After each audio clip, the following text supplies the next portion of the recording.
السلام عليكم ورحمة الله وبركاته. الحمد لله رب العالمين والصلاة والسلام على أشرف الأنبياء والمرسلين نبينا محمد وعلى آله وصحبه أجمعين. أما بعد، فكتاب الحج عمدة الأحكام كتاب الحج باب الهديان إن شاء الله ഇന്ന് വായിക്കാനുള്ളത്. കഴിഞ്ഞ ക്ലാസ്സിൽ ഹജ്ജിൻ്റെ ചുരുങ്ങിയ രൂപമാണ് നമ്മൾ മനസ്സിലാക്കിയത്. ഇനിയുള്ളത് ഹജ്ജ് വേളയിൽ അറവ് നടത്തുന്നതുമായി ബന്ധപ്പെട്ട ആ അറവ് മൃഗവുമായി ബന്ധപ്പെട്ട ചില കാര്യങ്ങളാണ് ഈ അധ്യായത്തിൽ അദ്ദേഹം കൊണ്ടുവന്നിട്ടുള്ളത്. ബാബുൽ ഹദി.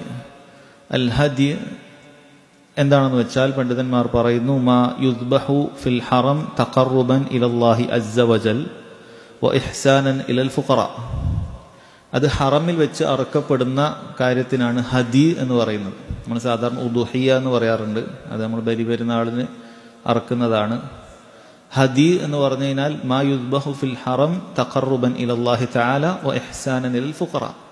അള്ളാഹുവിൻ്റെ വജഹ് ഉദ്ദേശിച്ചുകൊണ്ട്, അവനിൽ സാമീപ്യം പ്രതീക്ഷിച്ചുകൊണ്ട് പാവപ്പെട്ട ആളുകൾക്ക് അറുത്തു വിതരണം ചെയ്യുന്നതിനാണ് അൽ ഹദി എന്ന് പറയുന്നത്. അതിൻ്റെ അടിസ്ഥാനം ഹദിയ എന്ന് നമ്മൾ പൊതുവെ പറയുന്ന വാക്കിൽ നിന്നുള്ളതാണ്. അത് സമ്മാനം കൊടുക്കുക, മാ യുബ്ദലു തഹബ്ബുബൻ വ തവദ്ദുദൻ, അതിനാണ് ഹദിയ എന്ന് പറയുന്നത്. അതുകൊണ്ട് പരസ്പരം സ്നേഹവും അടുപ്പും ഒക്കെ ഉണ്ടാക്കുന്ന കാര്യമാണ്. അപ്പം അതിൽ നിന്ന് തന്നെയാണ് ഹദി എന്ന് പറയുന്ന വാക്കും വന്നിട്ടുള്ളത് എന്നാണ്. അപ്പോൾ പൊതുവെ അറവ് 3 തരത്തിലാണ്. ഒന്ന്, വാജിബായ അറവുണ്ട്. ഹജ്ജിലുള്ള ഈ അറവ് തമത്തുഅനും ഖിറാനിനൊക്കെ സ്വീകരിച്ചിട്ടുള്ള ആളുകളുടെ അറവ് അത് വാജിബാണ്. പിന്നീട് എന്തെങ്കിലുമൊക്കെ വീഴ്ചകൾ വരുത്തിയാൽ കഫാറത്തിൻ്റെ അറവുണ്ട്, അതും വാജിബ് തന്നെയാണ്. ആരെങ്കിലും ഒരാളൊരു വാജിബായ കർമ്മം ചെയ്തില്ല, അല്ലെങ്കിൽ എന്തെങ്കിലും ഒരു മഹ്ലൂറാത്തുൽ ഇഹ്റാമിൽ നിഷിദ്ധമായ കാര്യങ്ങൾ ഒരാൾ ചെയ്താൽ അപ്പോഴും ഒരു അറവുണ്ട്, അതും മക്കത്ത് വെച്ച് തന്നെ ചെയ്യുന്നതാണ്. അഥവാ ഈ ഹദീൻ്റെ കൂട്ടത്തിൽപ്പെട്ടത് തന്നെയാണ്, അത് വാജിബാണ്. പിന്നീട് സുന്നത്തായിട്ടും ഒരാൾക്ക് പ്രതിഫലം കിട്ടുന്നതിന് വേണ്ടിയിട്ട് ഒരാൾക്ക് തത്തവോ ആയിട്ട് അറവ് നടത്താവുന്നതാണ്. മക്കയിൽ അറവ് നടത്തിയിട്ട് വിതരണം ചെയ്യാവുന്നതാണ്. ഈ 3 തരത്തിൽ ഹദി ഉണ്ട് എന്ന് പണ്ഡിതന്മാർ വിശദീകരിച്ചത് കാണാൻ സാധിക്കും. ഒന്നാമത്തെ ഹദീസ്, അൻ ആയിഷത റളിയല്ലാഹു അൻഹ ഖാലത് ഫതൽതു ഖലാഇദ ഹദി റസൂലില്ലാഹി സ്വല്ലല്ലാഹു അലൈഹി വസല്ലം ബിയദി ثم أشعرها وقلدها أو قلدتها ثم بعث بها إلى البيت وأقام بالمدينة فما حرم عليه شيء كان له حلالا. ഈ ഹദീസിൽ പറയുന്നത് ആയിഷ റളിയല്ലാഹു അൻഹയാണ് ഉദ്ധരിക്കുന്നത്. ഫതൽതു ഖലാഇദ ഹദി റസൂലില്ലാഹി സ്വല്ലല്ലാഹു അലൈഹി വസല്ലം ബിയദി, ഞാൻ റസൂലുള്ളാഹി സ്വല്ലല്ലാഹു അലൈഹി വസല്ലമയുടെ ഹദീൻ്റെ അഥവാ മക്കത്ത് കൊണ്ടുപോയി അറുക്കേണ്ട ആ മൃഗത്തിൻ്റെ കഴുത്തിൽ ഇതൊരു കിലാദത്ത്, കഴുത്തിൽ പൊതുവെ അത് അറവ് മൃഗമാണ് എന്നറിയപ്പെടുന്നതിന് വേണ്ടി ധരിപ്പിക്കുന്ന ഒരു വളയമാണ് കിലാദ എന്നുകൊണ്ട് ഉദ്ദേശിക്കുന്നത്. അത് ജായിസാണ്. ജായിസല്ലാത്ത ഒരു വളയമുണ്ട്, അഥവാ കണ്ണേറ് തട്ടാതിരിക്കാൻ വേണ്ടി ചെയ്യുന്നത്. പലപ്പോഴും നിങ്ങൾ കണ്ടിട്ടുണ്ടാവും, പോത്തിനൊക്കെ കൊണ്ടുപോകുമ്പോൾ കണ്ണേറ് തട്ടാതിരിക്കാൻ ഒരു പ്രത്യേക തരത്തിലുള്ള കാര്യം, അത് പാടില്ലാത്തതാണ്. അത് ഏലസ് പോലത്തെ സാധനമാണ്. ഇതതിനല്ല, ഇത് അറവ് മൃഗമാണ് എന്ന് മനസ്സിലാകുന്നതിന് വേണ്ടിയിട്ട് എന്തെങ്കിലുമൊക്കെ ഒരു തുണിക്കഷ്ണമോ അതല്ലെങ്കിൽ ചെരുപ്പിൻ്റെ എന്തെങ്കിലുമൊക്കെ ഭാഗമൊക്കെ വെച്ചിട്ട് കഴുത്തിൽ ഇങ്ങനെ കെട്ടുക എന്നുള്ളത് പതിവാണ്. അത് ഞാൻ എൻ്റെ കൈകൊണ്ട് ചെയ്തിട്ടുണ്ട്. തുമ്മ അശ്അറഹ വഖല്ലദഹ ഔ ഖല്ലത്തുഹ, പിന്നീട് അശ്അറഹ, അശ്അറ എന്ന് പറയുന്ന കാര്യം അടയാളം വെക്കുക എന്നാണ് ആ വാക്കിനർത്ഥം. ഇത് ഒട്ടകത്തിൻ്റെ ഒക്കെ പൂനയിൽ ചെറിയൊരു കുത്തു കൊടുത്തുകൊണ്ട് ഒരല്പം രക്തം വാർന്നൊലിക്കുന്ന രീതിയിൽ ഉണ്ടാക്കുന്ന ഒരു പ്രവൃത്തിയാണത്. അറവ് നടത്തുന്നതല്ല, മറിച്ച് അത് മക്കത്ത് കൊണ്ടുപോയി അറുക്കാനുള്ള മൃഗമാണ് എന്ന് അറിയിക്കുന്നതിന് വേണ്ടിയിട്ടാണ്. ഇത് ഒട്ടകത്തിനും അതേപോലെ പോത്തുവർഗ്ഗങ്ങൾക്കേ ചെയ്യുകയുള്ളൂ, ആടിനത് ചെയ്യുകയില്ല. കാരണം ആടിന് അങ്ങനെയുള്ള പൂന ഇല്ല, പൊതുവെ ഒട്ടകത്തിനാണ് ചെയ്യുക. വഖല്ലദഹ, ഞാനാണ് ഒന്നുകിൽ നബി സല്ലല്ലാഹു അലൈഹി അവർ പറയുന്നത്, അതായത് ആയിഷ റളിയല്ലാഹു അൻഹയിൽ നിന്ന് കേട്ട താബിഇക്ക് അതിൽ വ്യക്തത കുറവുണ്ട്. അദ്ദേഹം പറയുന്നുണ്ട്, ഒന്നുകിൽ ആയിഷ റളിയല്ലാഹു അൻഹ എന്നോട് പറഞ്ഞത് ഖല്ലദഹ എന്നാണ്, റസൂലുള്ളാഹി സ്വല്ലല്ലാഹു അലൈഹി വസല്ലമയാണ് ആ മാല അണിയിച്ചത്, അല്ലെങ്കിൽ അവർ പറഞ്ഞത് ഔ ഖല്ലത്തുഹ, ഞാനാണ് ആ മാല അണിയിച്ചത്, രണ്ടിലൊന്നാണ് എന്നാണ് പറയുന്നത്. തുമ്മ ബഅസ ബിഹാ ഇലൽ ബൈത്ത്, പിന്നീട് നബി സല്ലല്ലാഹു അലൈഹി വസല്ലം ആയിഷ റളിയല്ലാഹു അൻഹയോടൊപ്പം ആ ഉരുവിനെ മക്കത്തേക്ക് പറഞ്ഞയച്ചു. ബൈത്ത് കൊണ്ട് ഉദ്ദേശിക്കുന്നത് കഅബയിലേക്ക് പറഞ്ഞയച്ചു. എന്താണ് അവിടെ വിഷയം? അതിനുശേഷം പറയുന്ന കാര്യമാണ് വഅഖാമ ബിൽ മദീനതി, നബി സല്ലല്ലാഹു അലൈഹി വസല്ലം മക്കയിൽ തന്നെ കഴിച്ചു കൂട്ടുകയായിരുന്നു.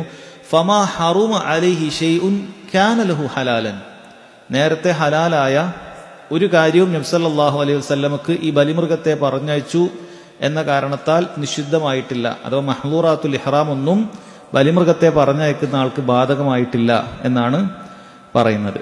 ഇത് പറയാനുണ്ടായിരുന്ന കാരണം പണ്ഡിതന്മാർ വിശദീകരിച്ചിരുന്നു. ഈ ഒരു വിഷയത്തിൽ സഹാബികൾക്കിടയിൽ, ചില ആളുകൾക്കിടയിൽ അത് അഭിപ്രായ വ്യത്യാസമുണ്ടായിരുന്നു. മഹാനായ സഹാബി അബ്ദുല്ലാഹി ബിൻ അബ്ബാസ് റളിയല്ലാഹു അൻഹുമയെ പോലെയുള്ള ചിലർ ആരെങ്കിലുമൊക്കെ അറവ് മൃഗത്തെ മക്കത്തേക്ക് പറഞ്ഞയച്ചിട്ടുണ്ടെങ്കിൽ അവരും ഇഹ്റാം കെട്ടിയതുപോലെ, അഥവാ അതുമുതൽ ഇഹ്റാമിൽ പ്രവേശിച്ചതുപോലെയാണ്, അവർക്ക് മഹ്ദൂറാത്തുൽ ഇഹ്റാം ബാധകമാകും എന്ന രൂപത്തിൽ മനസ്സിലാക്കിയിരുന്നു. ഒരു വേള അതുമായി ബന്ധപ്പെട്ട വിഷയം ആയിഷ റളിയല്ലാഹു അൻഹയുടെ അടുക്കലേക്ക് വന്നതിനാലാകാം അവർ വളരെ കൃത്യമായി ഈ വിഷയം പ്രത്യേകം എടുത്തു പറഞ്ഞത്. വഅഖാമ ബിൽ മദീന, നബി സല്ലല്ലാഹു അലൈഹി വസല്ലം മദീനത്ത് തന്നെ ഉണ്ട്. ഫമാ ഹറുമ അലൈഹി ഷൈഉൻ കാന ലഹു ഹലാലൻ, നേരത്തെ ഹലാലായ ഒന്നും അവിടത്തേക്ക് നിഷിദ്ധമായിട്ടില്ല. അഥവാ ഇത് അബൂബക്കർ സിദ്ദീഖ് റളിയല്ലാഹു അൻഹുവിനോടൊപ്പം ആയിഷ റളിയല്ലാഹു അൻഹ ഹിജ്റ 9-ാം വർഷം ആദ്യം മുസ്ലിമീങ്ങൾ ഹജ്ജ് പോയ സമയത്ത് നബി സല്ലല്ലാഹു അലൈഹി വസല്ലം പോയിട്ടില്ല, മറിച്ച് ആയിഷ റളിയല്ലാഹു അൻഹ പോയിട്ടുണ്ട്. ആ സമയത്ത് ആയിഷ റളിയല്ലാഹു അൻഹയുടെ കൂടെ നബി സല്ലല്ലാഹു അലൈഹി വസല്ലം മക്കത്ത് വെച്ച് അറുക്കാനുള്ള ബലിമൃഗത്തെ ഏൽപ്പിച്ചിരുന്നു. അപ്പോൾ ആ ബലിമൃഗവുമായി ബന്ധപ്പെട്ട കാര്യമാണ് ഇവിടെ പറഞ്ഞിട്ടുള്ളത് എന്ന് മനസ്സിലാക്കുക. അപ്പം അത് ഒരു സുന്നത്തായ കാര്യമാണ്. ഈ ഹദീസിൽ നിന്ന് പ്രധാനപ്പെട്ട 2 ഫായിദ പറയുകയാണെങ്കിൽ, ഒന്ന് മശ്റൂഇയത്തുൽ ഇഷ്ആരി വൽ തഖ്ലീദ്, അതായത് ഇഷ്ആറും തഖ്ലീദും, തഖ്ലീദ് കൊണ്ട് ഉദ്ദേശിക്കുന്നത് ഇവിടെ ഈ മാല ധരിപ്പിക്കുക എന്നുള്ളതാണ്. അറവ് നടത്തുന്ന മൃഗത്തിന് തിരിച്ചറിയപ്പെടാൻ വേണ്ടി ധരിപ്പിക്കുന്ന മാലക്കാണ് ഇത് പറയുന്നത്. ഇഷ്ആർ എന്ന് പറയുന്നത് അതിൻ്റെ പൂനയിൽ കുത്തിക്കൊണ്ട് അല്പം രക്തം പുറത്തു വന്ന് അത് അതിനുവേണ്ടി ഉപയോഗിക്കുക എന്നുള്ളതാണ്. ഇത് രണ്ടും അനുവദനീയമാണ് എന്ന് ഈ ഹദീസിൽ നിന്ന് കിട്ടും. രണ്ടാമത്തെ ഒരു ഫായിദ, യുസ്തഹബുൽ ഹദ്യു വലൗ ലം യകുൻ അൽ മർഉ ഹാജൻ, ഒരു മനുഷ്യൻ ഹജ്ജ് ചെയ്യുന്നില്ലെങ്കിൽ പോലും അയാൾക്ക് വേണമെങ്കിൽ മക്കത്ത് നിന്ന് അറവ് നടത്താം എന്നുള്ളതാണ്. ഒരാൾ ഹജ്ജ് ചെയ്യുന്നില്ല, അയാൾക്ക് വേണമെങ്കിൽ എന്ത് ചെയ്യാം, മക്കത്ത് അറവ് നടത്താം, അതിന് പ്രതിഫലമുണ്ട് എന്നാണ്. നബി സല്ലല്ലാഹു അലൈഹി വസല്ലം യഥാർത്ഥത്തിൽ ആ വർഷം ഹജ്ജ് ചെയ്യുന്നില്ല, പക്ഷേ മക്കത്ത് വെച്ച് അറവ് നടത്തി അവിടെയുള്ള സാധുക്കൾക്ക് വിതരണം ചെയ്യുക എന്ന് പറയുന്ന ആ മഹത്തായ പ്രതിഫലം ലഭിക്കുന്നതിന് വേണ്ടിയിട്ട് ഹജ്ജിന് പോകുന്ന ആളുകളെ ഏൽപ്പിക്കുകയാണ്. അപ്പോൾ പഴയ കാലത്ത് അങ്ങനെയാണ് സംഭവിക്കുകയുള്ളൂ. നേരത്തെ കൊണ്ടുപോകണം, അല്ലെങ്കിൽ അവിടുന്ന് വാങ്ങണം. നബി സല്ലല്ലാഹു അലൈഹി വസല്ലം ആയിഷ റളിയല്ലാഹു അൻഹയുടെ കൂടെ ബലിമൃഗത്തെ ഏൽപ്പിക്കുകയാണ്, ഒരു മൃഗത്തെ ഏൽപ്പിക്കുന്നുണ്ട്. അപ്പോൾ പണ്ഡിതന്മാർ പറയുന്നുണ്ട് ഈ കാലഘട്ടത്തിൽ അങ്ങനെ ചെയ്യുന്ന ആളുകളുണ്ട്. നമുക്കിപ്പോൾ ഈ നുസുക്കിൻ്റെ ആപ്പിൽ നമുക്ക് എന്ത് ചെയ്യാം, മക്കത്ത് വെച്ച് ഹജ്ജിൻ്റെ സമയത്ത് നമ്മൾ ഹജ്ജിന് പോകണമെന്നില്ല, നമുക്ക് അവിടെ വല്ല അറവിന് ചേരണമെങ്കിൽ അതൊരു ഹദി, നമ്മൾ ഉദ്ഹിയത്തല്ല, ഉദ്ഹിയത്ത് നമ്മൾ നാട്ടിൽ ചെയ്യും, ഇത് മക്കത്ത് ചെയ്യുന്നതിനാണ് ഹദി എന്ന് പറയുന്നത്. അത് നമുക്ക് ചെയ്യാവുന്നതാണ്. അപ്പോൾ അവരെ ഏൽപ്പിച്ച് കഴിഞ്ഞാൽ അവരെന്ത് ചെയ്യും, 2 or 3 നമുക്ക് എത്ര സാധിക്കുന്നത് അറവ് മൃഗത്തെ ഏൽപ്പിച്ചു കഴിഞ്ഞാൽ അതവിടെ മക്കത്ത് അവർ അറുത്ത് സാധുക്കൾക്ക് വിതരണം ചെയ്യും. അങ്ങനെ ഒരാൾക്ക് പ്രതിഫലം ആഗ്രഹിച്ച് ചെയ്യാവുന്നതാണ്. നബി സല്ലല്ലാഹു അലൈഹി വസല്ലമയിൽ അതിന് മാതൃകയുണ്ട് എന്നാണ് പണ്ഡിതന്മാർ പറയുന്നത്. അപ്പോൾ അതാണ് ഒരു ഫായിദ, അത് പ്രത്യേകം ശ്രദ്ധിക്കാം. മശ്റൂഇയത്തു ബഅസിൽ ഹദി ഇലാ മക്ക, ഇബ്നു ഉസൈമീൻ റഹിമഹുല്ലാ പറയാം, മക്കത്തേക്ക് നമുക്ക് ഇങ്ങനെ ഹദീന മൃഗത്തെ പറഞ്ഞേക്കാം, അതുപോലെ അതിന് കെട്ടുകൾ കഴുത്തിൽ മാല അണിയിക്കാം, അതുപോലെ ഒട്ടകമോ അല്ലെങ്കിൽ പശുവർഗത്തിലോ പെട്ടതാണ് എങ്കിൽ അതിൻ്റെ പൂനയിൽ ആ പുറകെ നിൽക്കുന്ന പൊന്തി നിൽക്കുന്ന ഭാഗത്ത് ഇഷ്ആർ ചെയ്യാം, അടയാളപ്പെടുത്താം, അത് അനുവദനീയമാണ് എന്നാണ്. അവിടെ തന്നെ അദ്ദേഹം പറഞ്ഞു ജവാസു ഫിഅലി മാ യുലിമുൽ ഹയവാന ലിൽ മസ്ലഹ, എന്തെങ്കിലും ഒരു മസ്ലഹത്തിന് വേണ്ടിയിട്ട് മൃഗത്തിനൊരു വേദന ഉണ്ടാക്കുക എന്ന് പറയുന്നത് എന്തെല്ലാം തെറ്റല്ല. ഉദാഹരണത്തിന് എന്തെങ്കിലും രോഗത്തിന് എന്തെങ്കിലുമൊക്കെ ചിലപ്പോൾ കുത്തിവെക്കെ എടുക്കണമെങ്കിൽ മൃഗത്തിന് സ്വാഭാവികമായി വേദന ഉണ്ടാകും. സാധാരണഗതിയിൽ മൃഗങ്ങളെ വേദനിപ്പിക്കാൻ പാടില്ല, ഒരു നിലക്കും വേദനിപ്പിക്കാൻ പാടില്ല മൃഗങ്ങളെ. പക്ഷെ ഇങ്ങനെയുള്ള എന്തെങ്കിലുമൊക്കെ ഒരു മസ്ലഹത്ത് ഉണ്ടെങ്കിൽ അത് ചെയ്യാവുന്നതാണ് എന്നാണ് പറയുന്നത്. പിന്നെയുള്ള പ്രധാനപ്പെട്ട ഫായിദ ഇതാണ്, അന്ന ബഅസൽ ഹദി ലാ യുഹരിമു ഷൈഅൻ മിൻ മഹ്ദൂറാത്തിൽ ഇഹ്റാം. ഒരാളുടെ കൂടെ നമ്മളൊരു അറവ് മൃഗത്തിനെ പറഞ്ഞയക്കുകയോ അല്ലെങ്കിൽ നമ്മൾ മക്കത്ത് അറക്കാൻ വേണ്ടി അതിന് പൈസ കൊടുക്കുകയോ ഒക്കെ ചെയ്തിട്ടുണ്ട് എങ്കിൽ നമുക്ക് അതിന് മഹ്ദൂറാത്തുൽ ഇഹ്റാമിൽ പെടുന്ന ഒന്നും നമുക്ക് ബാധകമല്ല. അതാണ് ആയിഷ റളിയല്ലാഹു അൻഹ പ്രത്യേകം പറഞ്ഞിട്ടുള്ളത് എന്നാണ് മനസ്സിലാക്കുന്നത്. പിന്നെ മറ്റൊരു ഫായിദ ജവാദു ഇസ്തിഖ്ദാമി റജുലി സൗജതഹു ബിമാ തർലാഹു ഔ തജ്രി ബിഹിൽ ആദ. ഒരു മനുഷ്യനെ സംബന്ധിച്ചിടത്തോളം അയാളുടെ ഭാര്യയെ അവൾ തൃപ്തിപ്പെടുന്ന എന്തെങ്കിലുമൊക്കെ കാര്യത്തിന് വേണ്ടി ഉപയോഗപ്പെടുത്താവുന്നതാണ്, അല്ലെങ്കിൽ നാട്ടു നടപ്പായിട്ടുള്ള പൊതുവെ ഭാര്യമാരെന്തൊക്കെയാണ് ഭർത്താവിന് ചെയ്തു കൊടുക്കുന്നത് അതിനൊക്കെ അനുവാദമുണ്ട്. ഭാര്യയോട് അത്തരം സഹായങ്ങൾ തേടുന്നതും സഹായം അതിൽ പണി ഏൽപ്പിക്കുന്നതിനും അനുവാദമുണ്ട്, അത് കുഴപ്പമില്ല. മറ്റൊരു ഫായിദ ഇബ്നു ഉസൈമീൻ റഹിമഹുല്ലാഹ് കൊടുത്തു, ജവാസു തൗക്കീലി അലൽ ഹദി ഫി റിആയതിഹി വദബ്ഹിഹി വതഫ്രീഖിഹി. നമ്മൾ അറവ് മൃഗത്തെ അറുക്കുന്നതിന് വേണ്ടി, അതിനെ പരിപാലിക്കുന്നതിന് വേണ്ടി, റിആയത്തിന് വേണ്ടിയിട്ടും അതുപോലെ ദബ്ഹിന് വേണ്ടി, അറവിന് വേണ്ടിയിട്ടും അത് വിതരണം ചെയ്യുന്നതിന് വേണ്ടിയിട്ടൊക്കെ ആളുകളെ ഏൽപ്പിക്കുന്നതിൽ തെറ്റില്ല, അനുവദനീയമാണ്. കാരണം നബി സല്ലല്ലാഹു അലൈഹി വസല്ലം സ്വന്തം കൈകൊണ്ടല്ല അറുത്തിട്ടുള്ളത്, മറിച്ച് ഏൽപ്പിക്കുകയാണ് എന്ന് ഈ ഹദീസിൽ മനസ്സിലാക്കാൻ സാധിക്കും. ഇതാണ് ഒന്നാമത്തെ ഹദീസ്. രണ്ടാമത്തെ ഹദീസ്, അൻ ആയിഷ റളിയല്ലാഹു അൻഹാ ഖാലത്ത് അഹ്ദൻ നബിയു സല്ലല്ലാഹു അലൈഹി വസല്ലം മർറതൻ ഗനമൻ. നബി സല്ലല്ലാഹു അലൈഹി വസല്ലം ഒരു തവണ ആടിനെ ഹദിയാക്കി അറുത്തിട്ടുണ്ട്, ആടിനെ അറുത്തിട്ടുണ്ട് എന്നാണ് പറയുന്നത്. അപ്പോൾ അവർ മർറത്തൻ എന്ന് പറഞ്ഞതിലൂടെ തന്നെ നബി സല്ലല്ലാഹു അലൈഹി വസല്ലം ഒരുപാട് തവണ മക്കത്ത് ഇങ്ങനെ അറവ് നടത്തിയിട്ടുണ്ട് എന്ന് വ്യക്തമാണ്. അവിടുന്ന് ഒരു തവണ ഹജ്ജ് ചെയ്തിട്ടുണ്ട്, അപ്പം നമുക്കറിയാം അവിടുന്ന് അറവ് നടത്തിയിട്ടുണ്ട്. പിന്നെ ഉംറ 4ഓളം ഉംറ ചെയ്തതായിട്ടുണ്ട്, ആ സമയത്തൊക്കെ അറവ് നടത്തിയിട്ടുണ്ട്.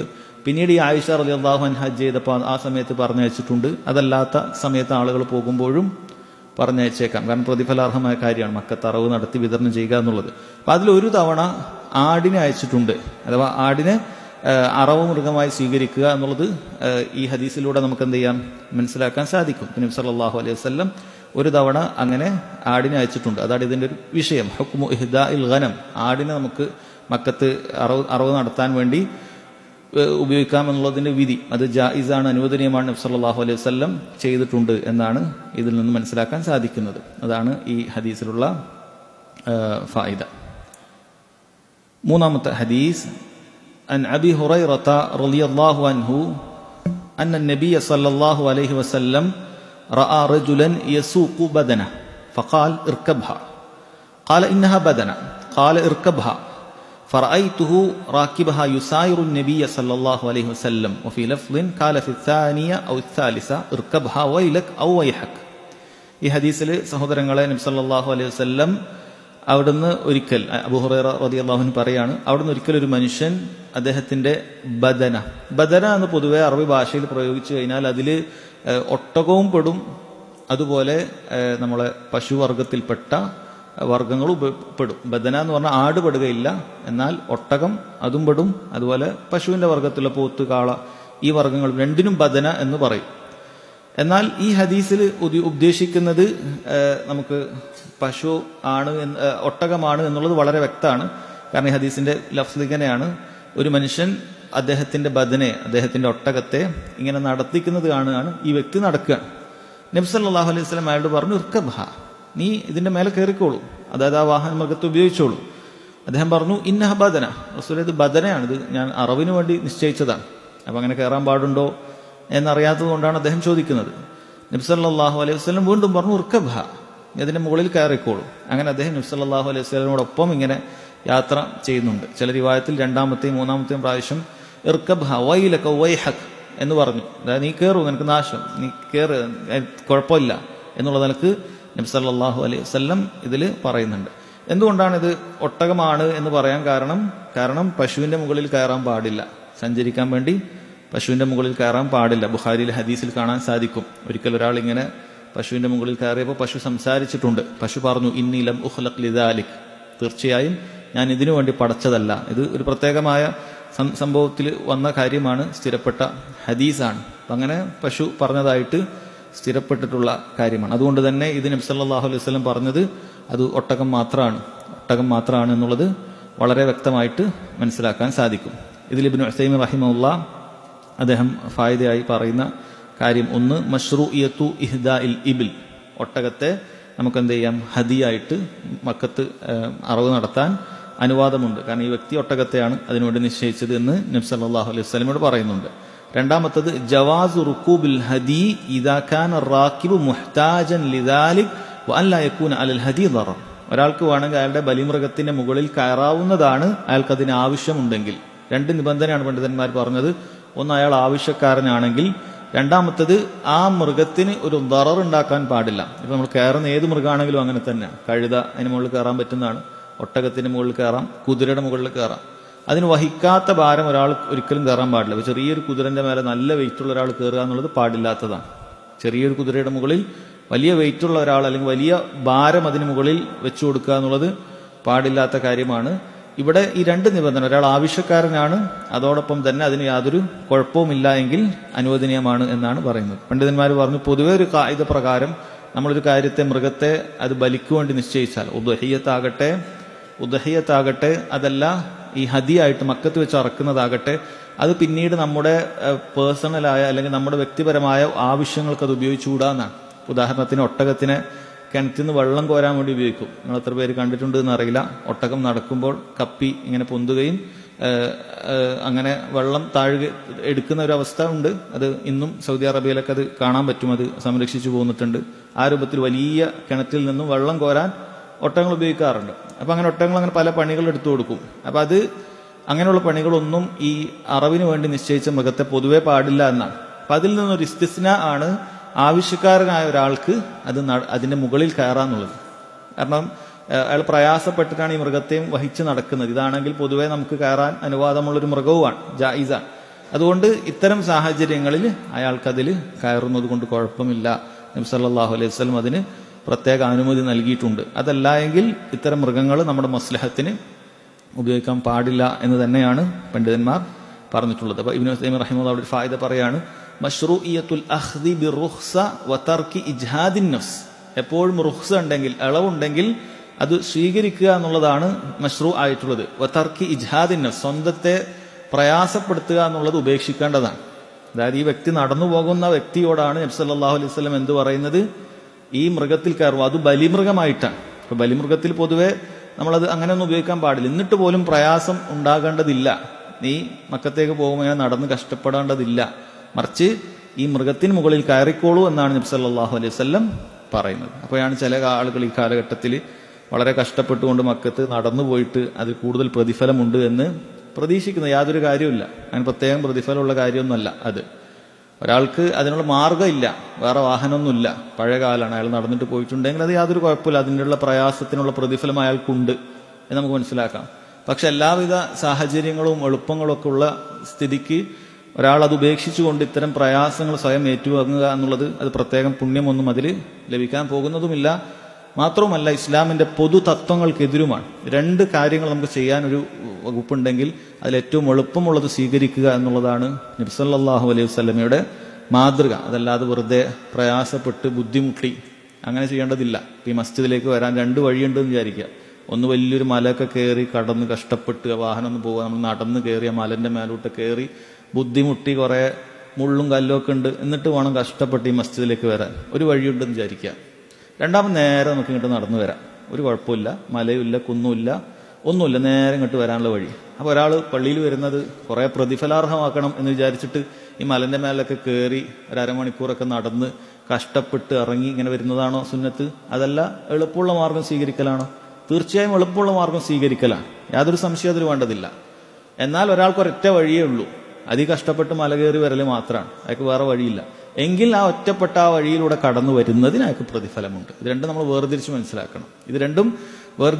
അല്ല സ്വന്തത്തിന് പ്രയാസപ്പെടുത്തി ബുദ്ധിമുട്ടി അങ്ങനെ ഇബാദത്ത് എടുക്കുക എന്നുള്ളത് അത് ദീൻ പ്രോത്സാഹിപ്പിച്ചിട്ടില്ല. അതായത് ഒരാൾക്ക് എളുപ്പമുണ്ടായിട്ടും വെറുതെ ബുദ്ധിമുട്ടുക എന്നുള്ളത് ദീൻ പ്രോത്സാഹിപ്പിച്ചിട്ടില്ല. ഒരിക്കൽ നബി സല്ലല്ലാഹു അലൈഹി വസല്ലമയുടെ മസ്ജിദിലേക്ക് വരുമ്പോൾ ചില ആളുകൾ എന്ത് ചെയ്യുന്നുണ്ട്, പുറത്ത് വെയിലത്ത് നിൽക്കുന്നുണ്ട്, മസ്ജിദിന്റെ അകത്തേക്ക് പ്രവേശിക്കാതെ വെയിലത്ത് നിൽക്കുന്നുണ്ട്. അവരങ്ങനെ നേർച്ചയാക്കിയിട്ടുണ്ടെന്നാണ് പറഞ്ഞത്, വെയിലത്ത് നിൽക്കണം. നബി സല്ലല്ലാഹു അലൈഹി വസല്ലം അവരോട് അത് ഉപേക്ഷിക്കാൻ പറഞ്ഞു. അങ്ങനെ ഇതര മതസ്ഥരിലുള്ളതുപോലെ അങ്ങനെ ശരീരത്തിന് ഉപദ്രവം ഉണ്ടാക്കുന്ന എന്തെങ്കിലുമൊക്കെ പ്രയാസങ്ങൾ ഉണ്ടാക്കുക, നേർച്ച, അങ്ങനെയുള്ള കാര്യങ്ങളൊന്നും ദീൻ പ്രോത്സാഹിപ്പിച്ചിട്ടില്ല എന്നുള്ളത് പ്രത്യേകം മനസ്സിലാക്കുക. അത് ഇബ്നു തൈമിയ്യ റഹിമഹുല്ലാഹ് പറയുന്നുണ്ട്, മശ്റൂഇയത്തുൽ അഖ്ദി ബിറുഖ്സ വതർക്കി ഇജ്ഹാദിൻ നഫ്സ്. റുഖ്സ ഉണ്ടെങ്കിൽ, എളുപ്പമുണ്ടെങ്കിൽ അത് സ്വീകരിക്കുക എന്നുള്ളതാണ് നമ്മൾ ശ്രമിക്കേണ്ടത്. സ്വന്തത്തിനെ പ്രയാസപ്പെടുത്തുന്ന അത്തരം കാര്യങ്ങൾ നമ്മൾ എന്ത് ചെയ്യണം, അത് ഉപേക്ഷിക്കേണ്ടതുണ്ട് എന്നാണ് പറഞ്ഞിട്ടുള്ളത്. ഈ ബാബിൽ നാലാമത്തെ ഹദീസ്, عن علي بن أبي طالب رضي الله عنه قال أمرني رسول الله صلى الله عليه وسلم أن أقوم على بدنه وأن أتصدق بلحمها وجلودها وأجلتها وأن لا أعطي الجزار منها شيئا وقال نحن نعطيه من عندنا. നബി സല്ലല്ലാഹു അലൈഹി വസല്ലം അലി ബിൻ അബി താലിബ് റളിയല്ലാഹു അൻഹുവിനെ അറവ് നടത്തുന്നതിന് വേണ്ടിയിട്ട് ഏൽപ്പിച്ചിട്ടുണ്ട്. അദ്ദേഹം അത് പറയാണ്, അമറനി, എന്നോട് കൽപ്പിച്ചു റസൂലുള്ളാഹി സ്വല്ലല്ലാഹു അലൈഹി വസല്ലം, അല്ലാഹുവിന്റെ റസൂൽ സ്വല്ലല്ലാഹു അലൈഹി വസല്ലം, അൻ അഖൂമ അലാ ബുദ്നിഹി, അദ്ദേഹത്തിന്റെ ഒട്ടകത്തിന്റെ അറവ് മൃഗത്തിന്റെ കാര്യം ഞാൻ മേൽനോട്ടം വഹിക്കുന്നതിന് വേണ്ടിയിട്ട്, വ അൻ അതസദ്ദഖ ബിലഹ്മിഹ, അതോടൊപ്പം അതിനെ മേൽനോട്ടത്തിന് ഏൽപ്പിച്ചു, വ അൻ അതസദ്ദഖ ബിലഹ്മിഹ, അതിന്റെ ഇറച്ചി സദഖ ചെയ്യുന്നതിന് വേണ്ടി, വിതരണം ചെയ്യുന്നതിന് വേണ്ടിയിട്ട്, വജുലൂദിഹ, അതിന്റെ തോലും വിതരണം ചെയ്യുന്നതിന് വേണ്ടിയിട്ട്, അജില്ലത്തിഹ, അജില്ലത്ത് എന്ന് പറയുന്നത് ഒട്ടകത്തിന് മുകളിൽ ഇരിക്കുന്നതിന് വേണ്ടിയിട്ടുള്ള നമ്മളൊരു ഇരിപ്പിടം തയ്യാറാക്കും, തുണിയോ അല്ലെങ്കിൽ അതേപോലെ ലെതറോ, പല രൂപത്തിൽ അത് ഉപയോഗിക്കും. അപ്പോൾ ആ രൂപത്തിൽ അതിന് മുകളിൽ അതുണ്ടാവും. ഒട്ടകത്തിന് അവസാനം അറക്കുന്നത് വരെ അത് പൊതുവെ ഉപയോഗിക്കും. കാരണം അതിന്റെ മുകളിൽ കയറി ശരിക്കും ഇരുത്തം ഉറക്കണമെങ്കിൽ ആ സാധനം വേണം. അതുകൊണ്ട് അവസാനം വരെ അത് ഉപയോഗിക്കാറുണ്ട്. അപ്പം അങ്ങനെയുള്ള കാര്യങ്ങളെല്ലാം തന്നെ അത് വിതരണം ചെയ്യുന്നതിന് വേണ്ടിയിട്ട് നബി സല്ലല്ലാഹു അലൈഹി വസല്ലം എന്നെ ഏൽപ്പിച്ചു. വഅൻ ലാ ഉഅ്തിയൽ ജസ്സാറ മിൻഹാ ഷൈഅൻ, അറവുകാരന് ഇതിൽ നിന്നൊന്നും കൊടുക്കാൻ പാടില്ല, അറവുകാരന് ഇതിൽ നിന്നൊന്നും കൊടുക്കാൻ പാടില്ല. എന്നിട്ട് നബി സല്ലല്ലാഹു അലൈഹി വസല്ലം പറയുകയും ചെയ്തു, നഹ്നു നുഅ്തീഹി മിൻ ഇൻദിന, അറവുകാരന് നമ്മൾ നമ്മുടെ കയ്യിൽ നിന്നാണ് കൊടുക്കുക എന്ന് പറയുകയും ചെയ്തു. ഇവിടെ സഹോദരങ്ങളെ, ഒന്നാമത്തത് അലി റളിയല്ലാഹു അൻഹുവിന്റെ ഒരു ഫضലാണ്. നബി സല്ലല്ലാഹു അലൈഹി വസല്ലം ഇങ്ങനെയുള്ള പല പ്രധാനപ്പെട്ട കാര്യങ്ങളും അലി ബിൻ അബി ത്വാലിബ് റളിയല്ലാഹു അൻഹുവിനെ ഏൽപ്പിച്ചിരുന്നു എന്ന് കാണാൻ സാധിക്കും. ഏറ്റവും അഫ്ളൽ ഹദീസുകളിൽ പണ്ഡിതന്മാർ മൊത്തത്തിൽ വിശദീകരിച്ചത്, ഏറ്റവും അഫ്ളൽ ഒരാൾക്ക് അറവിന് സ്വന്തമായി ചെയ്യാൻ പറ്റുമെങ്കിൽ അങ്ങനെ തന്നെ ചെയ്യലാണ്. കാരണം നബി സല്ലല്ലാഹു അലൈഹി വസല്ലം ഹജ്ജിൽ, അവിടുത്തെ ഹജ്ജിൽ 100ഓളം മൃഗങ്ങൾ അറുത്തിരുന്നു. അതിൽ 63 മൃഗത്തെയും ഒട്ടകത്തെയും നബി സല്ലല്ലാഹു അലൈഹി വസല്ലം സ്വന്തം കൈകൊണ്ടാണ് അറുത്തിട്ടുള്ളത്. ബാക്കിയാണ് അലി ബിൻ അബി ത്വാലിബ് റളിയല്ലാഹു അൻഹുവിനെ ഏൽപ്പിച്ചത് എന്ന് കാണാൻ സാധിക്കും. അതുകൊണ്ട് തന്നെ ഏറ്റവും കൂടുതൽ നബി സല്ലല്ലാഹു അലൈഹി വസല്ലം സാധിക്കുന്ന അത്ര സ്വന്തത്തിനെ അറുത്തിട്ടുണ്ട്. നമ്മൾ അറവ് നടത്തുന്ന സമയത്ത് എപ്പോഴും സ്വന്തമായിട്ട് തന്നെ അറക്കുക എന്നുള്ളതാണ്. കാരണം ഫാത്തിമ റളിയല്ലാഹു അൻഹയോട് പോലും നബി സല്ലല്ലാഹു അലൈഹി വസല്ലം പറഞ്ഞു, യാ ഫാത്തിമ ഇഷ്ഹദി ഉദ്ഹിയതിക്, ഇഷ്ഹദി ഉദ്ഹിയതിക്, ഫാത്തിമ നീ നിന്റെ ഉദ്ഹിയത്തിന് സാക്ഷിയായിക്കോളൂ. നമ്മൾ അറക്കുന്ന സമയത്ത് സാധിക്കുന്ന സാഹചര്യമാണ് എങ്കിൽ നമ്മൾ സ്ത്രീയാണെങ്കിൽ പോലും അവിടെ അവർക്ക് ഹാജരാവുക എന്നുള്ളത് നബി സല്ലല്ലാഹു അലൈഹി വസല്ലം പറഞ്ഞിട്ടുള്ള കാര്യമാണ്. അതായത് പുരുഷന്മാരതില്ലാത്ത വീട്ടിൽ നിന്ന് തന്നെ അറക്കൊക്കെ ചെയ്യുകയാണെങ്കിൽ അങ്ങനെ ചെയ്യാവുന്നതാണ്. അപ്പോൾ ഒരാൾ സ്വന്തം തന്നെ അറവ് നടത്തുന്നതാണ് ഏറ്റവും അഫ്ളൽ. കാരണം ചില ആളുകൾ അത് തീരെ ശ്രദ്ധിക്കൂല, ഞാൻ പൈസ അയച്ചിട്ട് പിന്നെ ആ വാക്തേ പോകില്ല. ചില ഇറച്ചിയും വേണ്ട, ഇനിയിപ്പോൾ ഇറച്ചി ഉണ്ടെങ്കിൽ അത് നിങ്ങൾ തന്നെ സപ്ലൈ ചെയ്തോളൂ, നമുക്കൊന്നും അറിയേണ്ടതില്ല, നമ്മൾ പൈസ തരും. ഈ രൂപത്തിൽ ചെയ്യുന്ന ആൾക്കാരുണ്ട്. അല്ല, ഏറ്റവും അഫ്ളലായിട്ടുള്ളത് നമ്മൾ തന്നെ അതിന് സാക്ഷിയായി നമുക്ക് തന്നെ ഇറക്കാൻ പറ്റുമെങ്കിൽ, ഇപ്പോൾ ഷെയർ കൂടുമ്പോൾ ചിലപ്പോൾ ഒരാൾക്കേ പറ്റുള്ളൂ, എന്നിരുന്നാലും അതിൻ്റെ മറ്റു കാര്യങ്ങൾക്കൊക്കെ സഹായിച്ച് അവിടെ നിൽക്കുക എന്നുള്ളതാണ് ഏറ്റവും അഫ്ളൽ. ഇനി അതിന് സാധിച്ചിട്ടില്ലെങ്കിൽ അനുവദനീയമാണ്. കാരണം നബി സല്ലല്ലാഹു അലൈഹി വസല്ലം പോലും അവിടുന്ന് അങ്ങനെ തൗക്കീൽ ചെയ്തിട്ടുണ്ട്, വക്കാലത്ത് ചെയ്തിട്ടുണ്ട്. അലി ബിൻ അബി ത്വാലിബ് റളിയല്ലാഹു അൻഹുവിനെയാണ് ഏൽപ്പിച്ചത്.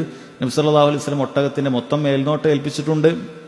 അതിന്റെ ഇറച്ചിയും അതിന്റെ തോലും തൊലിയും അതിന്റെ മുകളിൽ ഇരിക്കുന്ന ആ ഇരിപ്പിടവും ഒക്കെ വിതരണം ചെയ്യാനും അയച്ചിട്ടുണ്ട്. ഇതൊക്കെ വിതരണം ചെയ്യുകയാണ് വേണ്ടത്.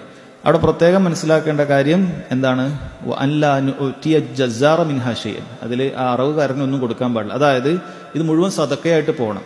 അറവുകാരന് കൊടുക്കാൻ പാടില്ല എന്ന് പറഞ്ഞപ്പോൾ അറവുകാരന് കൂലി ഒരു 2000 രൂപയാണെന്ന് വിചാരിക്കാം. അപ്പോൾ അയാൾക്ക് 2000 രൂപയുടെ ഇറച്ചി നമ്മൾ കൊടുത്താൽ എന്ത് ചെയ്യും? നമുക്ക് ലാഭമാണ്. അപ്പോൾ അതിൽ നമ്മൾ എന്ത് ചെയ്യാണ്? ഒരു ക്രയവിക്രയം നടത്തണം. അത് പാടില്ല. ഇതിൽ പിന്നീട് ഒരു പൈസ നമുക്ക് 2000 രൂപ ലാഭം കിട്ടുന്ന പരിപാടിയാണ്. നമ്മൾ ഈ കിട്ടുന്ന ഇറച്ചിയിൽ നിന്ന് അറവുകാരന് 2000 രൂപേൻ്റെ ഇറച്ചി കൊടുത്തു എന്ന് വിചാരിക്കുക. 2000 രൂപേൻ്റെ ഇറച്ചി നമ്മൾ കൊടുക്കുകയാണ്, ഒരു 5 കിലോ ഇറച്ചിയോ അല്ലെങ്കിൽ എത്ര അതിന് കണക്കായിട്ട് നമ്മൾ കൊടുക്കുകയാണ്. നിങ്ങൾക്ക് ഇതില്ല. ഇനി അതല്ല, നമ്മളൊരു 1000 രൂപ അറവുകാരന് കൊടുക്കുന്നു, ബാക്കി ഇറച്ചിയും കൊടുക്കുന്നു, അങ്ങനെയാണെങ്കിലും അതും പാടില്ല. അതായത് അയാളുടെ അറവ് കൂലിയായിട്ട് ഒരിക്കലും തന്നെ ഇറച്ചി കൊടുക്കാൻ പാടില്ല, അതിന്റെ തൊലി കൊടുക്കാനും പാടില്ല. ചില ആൾക്കാർ തൊലി കൊടുക്കും, അതും അതിന്റെ കൂലിയായിട്ടാണെങ്കിൽ നമ്മൾ കൊടുക്കാൻ പാടില്ല. മറിച്ച് നമുക്ക് ഹദിയായിട്ട് കൊടുക്കാം. അയാളുടെ കൂലി നിശ്ചയിച്ചിട്ട് അത് നമ്മൾ കൃത്യമായി കൂലി കൊടുത്തു. നമ്മൾ ആദ്യം അപ്പോൾ ഇറച്ചിന്റെ കാര്യമൊന്നും പറയുന്നില്ല. പിന്നെ പോകുന്ന സമയത്ത് അയാൾക്ക് നമ്മളൊരു കെട്ട് കൊടുക്കുകയാണെങ്കിൽ അത് തെറ്റില്ല, സാധാരണഗതിയിലുള്ള ഹദിയ. അതേപോലെ നമുക്കങ്ങനെ ചെയ്യാവുന്നതാണ്. അത് പ്രത്യേകം ശ്രദ്ധിക്കുക. എന്നാൽ അതിൽ തൊലി, സഹോദരങ്ങളെ, പണ്ഡിതന്മാർ പറഞ്ഞിട്ടുണ്ട്, തൊലി നമുക്ക് വിൽക്കാവുന്നതാണ്. എന്നിട്ട് അതിന്റെ പണം നമുക്ക് എന്ത് ചെയ്യാം? അത് സദഖ ചെയ്യാം. സദഖ ചെയ്യണം. തൊലി നമുക്ക് എന്ത് ചെയ്യാം? അത് വിറ്റിട്ട് പൈസ കിട്ടുമെങ്കിൽ, ചില സമയത്ത് പൈസ കിട്ടൂല. പൈസ കിട്ടുകയാണെങ്കിൽ അതിന്റെ തൊലി നമ്മൾ എന്ത് ചെയ്യാം? അത് വിറ്റിട്ട് അതിന്റെ പൈസ സാധുക്കൾക്ക് കൊടുക്കുക. പൈസ നമ്മൾ എടുക്കാൻ പാടില്ല. കാരണം ഇതിലൊന്നും നമ്മൾ എടുക്കാൻ പാടില്ല എന്നാണ് പറഞ്ഞിട്ടുള്ളത്. അത് പ്രത്യേകം ശ്രദ്ധിക്കുക. അതാണ് ഈ ഹദീസിൽ പ്രധാനമായും വന്നിട്ടുള്ള കാര്യം. ഒന്ന്, മശ്റൂഇയ്യത്തു തസദ്ദുഖി ബിലഹ്മിൽ ഹദി വജിൽദിഹി വജിലാലിഹി ഇല്ലാ മാ യുസന്നു അക്ലുഹു മിൻ ലഹ്മിഹി. നമ്മൾ അതിൽ അനുവദിക്കപ്പെട്ട സുന്നത്താക്കിയ ഇറച്ചി ഒഴികെ ബാക്കിയുള്ള കാര്യങ്ങളെല്ലാം നമ്മൾ സദക്ക ചെയ്യുക എന്നുള്ളതാണ്. ജവാസു തൗക്കീൽ ഫി ഖസ്മി ലഹ്മിഹി വതസദ്ദുഖി ബിഹി, അതായത് ഇറച്ചി അത് വിതരണം ചെയ്യാനും അതുപോലെ അത് സദക്ക ചെയ്യാനൊക്കെ നമ്മൾ ആളുകൾക്ക് ഏൽപ്പിക്കൽ അനുവാദമുണ്ട് എന്നാണ് പറയുന്നത്. അടുത്ത ഹദീസ്, ഈ അധ്യായത്തിൽ 5-ാമത്തെ ഹദീസ്. അൻ സിയാദ് ബിൻ ജുബൈർ ഖാല റഅയ്തു ഇബ്ന ഉമറ അതാ അലാ റജുലിൻ ഖദ് അനാഖ ബദനതഹു യൻഹറുഹാ ഫഖാൽ ഇബ്അസ്ഹാ ഖിയാമൻ മുഖയ്യദതൻ സുന്നത മുഹമ്മദിൻ സല്ലല്ലാഹു അലൈഹി വസല്ലം. ഒട്ടകത്തെ അറുക്കുന്ന രൂപവുമായി ബന്ധപ്പെട്ട ഹദീസാണ്. എങ്ങനെയാണ് ഒട്ടകത്തെ അറുക്കേണ്ടത് എന്നുള്ളത്. സിയാദ് ബിൻ ജുബൈർ റളിയല്ലാഹു അൻഹു താബിഈയാണ്. അദ്ദേഹം ഇബ്നു ഉമർ റളിയല്ലാഹു അൻഹുമെ കണ്ടിട്ടുണ്ട്. അദ്ദേഹം ഇബ്നു ഉമറിൽ നിന്ന് ഉദ്ധരിക്കുകയാണ്. അപ്പൊ ഇബ്നു ഉമർ റളിയല്ലാഹു അൻഹുവെ അദ്ദേഹം കാണുകയാണ്. അദ്ദേഹം ഒരു വ്യക്തിയുടെ അടുക്കലേക്ക് എത്തുന്നുണ്ട്. ആരാണ് വ്യക്തി എന്നും പറയുന്നില്ല. അപ്പൊ ആ വ്യക്തിയുടെ അടുത്തെത്തിയപ്പോൾ ഖദ് അനാഹ ബദനതഹു, അയാളുടെ ബദനത്തിനെ, ഒട്ടകത്തിനെ അയാൾ അനാഹ ചെയ്തു എന്ന് പറഞ്ഞാൽ അതിനെ മുട്ടുകുത്തിച്ച് കിടത്തിയിരിക്കുന്നു എന്നാണ് അർത്ഥം. ഒട്ടകം തറയിൽ കിടക്കുന്ന രീതി മുട്ടുകുത്തിച്ച് അങ്ങനെ കിടത്തിയിരിക്കുന്നു എന്നാണ് അർത്ഥം. യൻഹറുഹ, അതിനെ അറുക്കുന്നതിന് വേണ്ടിയിട്ട്. ഫഖാൽ, അപ്പോൾ ഇബ്നു ഉമർ റളിയല്ലാഹു അൻഹുമ പറഞ്ഞു, ഇബ്അസ്ഹാ ഖിയാമൻ മുഖയ്യദതൻ, അതിനെ നേരെ നിർത്തിക്കൊള്ളുക. മുഖയ്യദതൻ എന്ന് പറഞ്ഞാൽ അതിന്റെ പ്രത്യേകം അറുക്കുന്ന രീതിയാണ്. എത്ര പേര് കണ്ടിട്ടുണ്ടെന്ന് അറിയില്ല. അതിന്റെ ഒരു കാല് കെട്ടിയിട്ടിട്ട് അങ്ങനെ 3 ഉണ്ട്. 2 കാല് കൂട്ടി കെട്ടിയിടും, ഒരു ഭാഗം ഫ്രീ ആയിരിക്കും. അങ്ങനെ അതിന്റെ വലതു ഭാഗത്തു നിന്നും അതിന്റെ കഴുത്തിലേക്ക് ഒരൊറ്റ കുത്തുകുത്തുക ചെയ്യാം. നമ്മൾ സാധാരണ കോഴിയെയും ആടിനെയും പോത്തിനെയൊക്കെ അറക്കുന്നത് പോലെ അതിന്റെ കഴുത്തിന് ഇങ്ങനെ മുറിക്കുകയല്ല ചെയ്യുക, മറിച്ച് വളരെ മൂർച്ചയുള്ള കുന്തം പോലെയുള്ള ഒരു കാര്യത്തിനെ കൊണ്ട് അതിന്റെ കഴുത്തിന് ഒരൊറ്റ കുത്തുകയാണ് ചെയ്യുക. അത് അന്നേരം രക്തം അങ്ങനെ ഇങ്ങനെ പമ്പ് ചെയ്ത് പുറത്തേക്ക് വരും. അതിന് ഒട്ടകത്തിന് അറുക്കലും അനുവദനീയമാണ്. അറുക്കുക എന്നുള്ളതും ദബഹ് എന്ന് പറയുന്നത് സാധാരണ അറിവിന് പറയും. നെഹ്റ എന്ന് പറയുന്നത് ഇങ്ങനെ കുത്തുന്നതിനാണ്. നെഹ്റ എന്ന് പറയുന്ന വാക്ക് ഇങ്ങനെ കുത്തി അറുക്കുന്നതിനാണ് പറയുക. ഒട്ടകത്തിന് പൊതുവെ അറുക്കുക എന്ന് പറയുമ്പോൾ നെഹർ എന്നുള്ള വാക്കാണ് പറയുക. അപ്പൊ അങ്ങനെ കുത്തിയിട്ടാണ് ഒട്ടകത്തിന് അറുക്കേണ്ടത്. അപ്പൊ നിർത്തിയിട്ട് അങ്ങനെ കുത്തിയിട്ട് ചെയ്താൽ മതി എന്നാണ് പറയുന്നത്. ഇബ്നു ഉമർ റളിയല്ലാഹു അൻഹു ഉടൻ തന്നെ പറഞ്ഞു, സുന്നത മുഹമ്മദിൻ സല്ലല്ലാഹു അലൈഹി വസല്ലം. ഞാൻ വെറുതെ പറയുന്നല്ല, ഇത് മുഹമ്മദ് സല്ലല്ലാഹു അലൈഹി വസല്ലമയുടെ സുന്നത്താണ്. അല്ലാഹുവിന്റെ റസൂൽ സല്ലല്ലാഹു അലൈഹി വസല്ലം അങ്ങനെയാണ് ഒട്ടകത്തിനെ അറുത്തിട്ടുള്ളത് എന്നുള്ളത്. ഇവിടെ പണ്ഡിതന്മാർ പ്രത്യേകം പറയാണ്, ഇബ്നു ഉമർ റളിയല്ലാഹു അൻഹു ഒരു സുന്നത്തായ കാര്യമായിട്ട് പോലും അവിടെ പ്രത്യേകം ഓർമ്മപ്പെടുത്തുകയാണ്. കാരണം ചില കാര്യം നമ്മൾ വിചാരിക്കും നിസ്സാരാണ്, സുന്നത്തല്ലേ, ഇപ്പൊ കിടത്തിയിട്ട് അറുത്താലും പ്രശ്നമൊന്നുമില്ല. പക്ഷേ ഇബ്നു ഉമർ റളിയല്ലാഹു അൻഹു ഒരാൾക്കൊരു സുന്നത്ത് അറിയില്ല എന്ന് കാണുമ്പോൾ അത് പ്രത്യേകം എടുത്ത് പറഞ്ഞു കൊടുക്കുകയാണ്. കാരണം ആ സുന്നത്ത് പാലിക്കുന്നതിൽ ഒരുപാട് ഹൈറുണ്ട്. നമുക്കറിയാത്ത കാര്യമാണ്. നമ്മൾ സുന്നത്തായ കാര്യങ്ങൾ പാലിക്കുന്നതിൽ നമുക്കറിയാത്ത ഒരുപാട് ഹൈറുകൾ ഉണ്ടാകും. മാത്രമല്ല, ഒരു നാട്ടിൽ സുന്നത്തുകൾ പ്രചരിക്കുകയാണെങ്കിൽ തീർച്ചയായിട്ടും അവിടെയുള്ള ബിദ്അത്തുകൾ ഇല്ലാതായി തീരും. എവിടെയാണോ നമ്മൾ സുന്നത്ത് അത് പ്രചരിപ്പിക്കാതെ സുന്നത്ത് പറഞ്ഞു കൊടുക്കാതിരിക്കുന്നത്, അവിടെ ബിദ്അത്തുകൾ സ്വാഭാവികമായിട്ട് വരും. കാരണം ആളുകൾക്ക് എന്തെങ്കിലുമൊക്കെ ചെയ്യണം, എന്തെങ്കിലുമൊക്കെ രീതി ചെയ്യേണ്ടി വരും. നമ്മളൊരു കാര്യം സുന്നത്ത് കൃത്യമായി പറഞ്ഞു കൊടുത്തിട്ടില്ലെങ്കിൽ അവിടെ പല രൂപത്തിലുള്ള ബിദ്അത്തുകൾ പൊതുവെ വരാൻ സാധ്യതയുണ്ട്. അതുകൊണ്ട് സുന്നത്തല്ല, അതിപ്പോൾ നമ്മൾ പറഞ്ഞിട്ടില്ലെങ്കിലും കുഴപ്പമില്ല, അത് ചെയ്തിട്ടില്ലെങ്കിലും കുഴപ്പമില്ല എന്ന് വിചാരിക്കരുത്.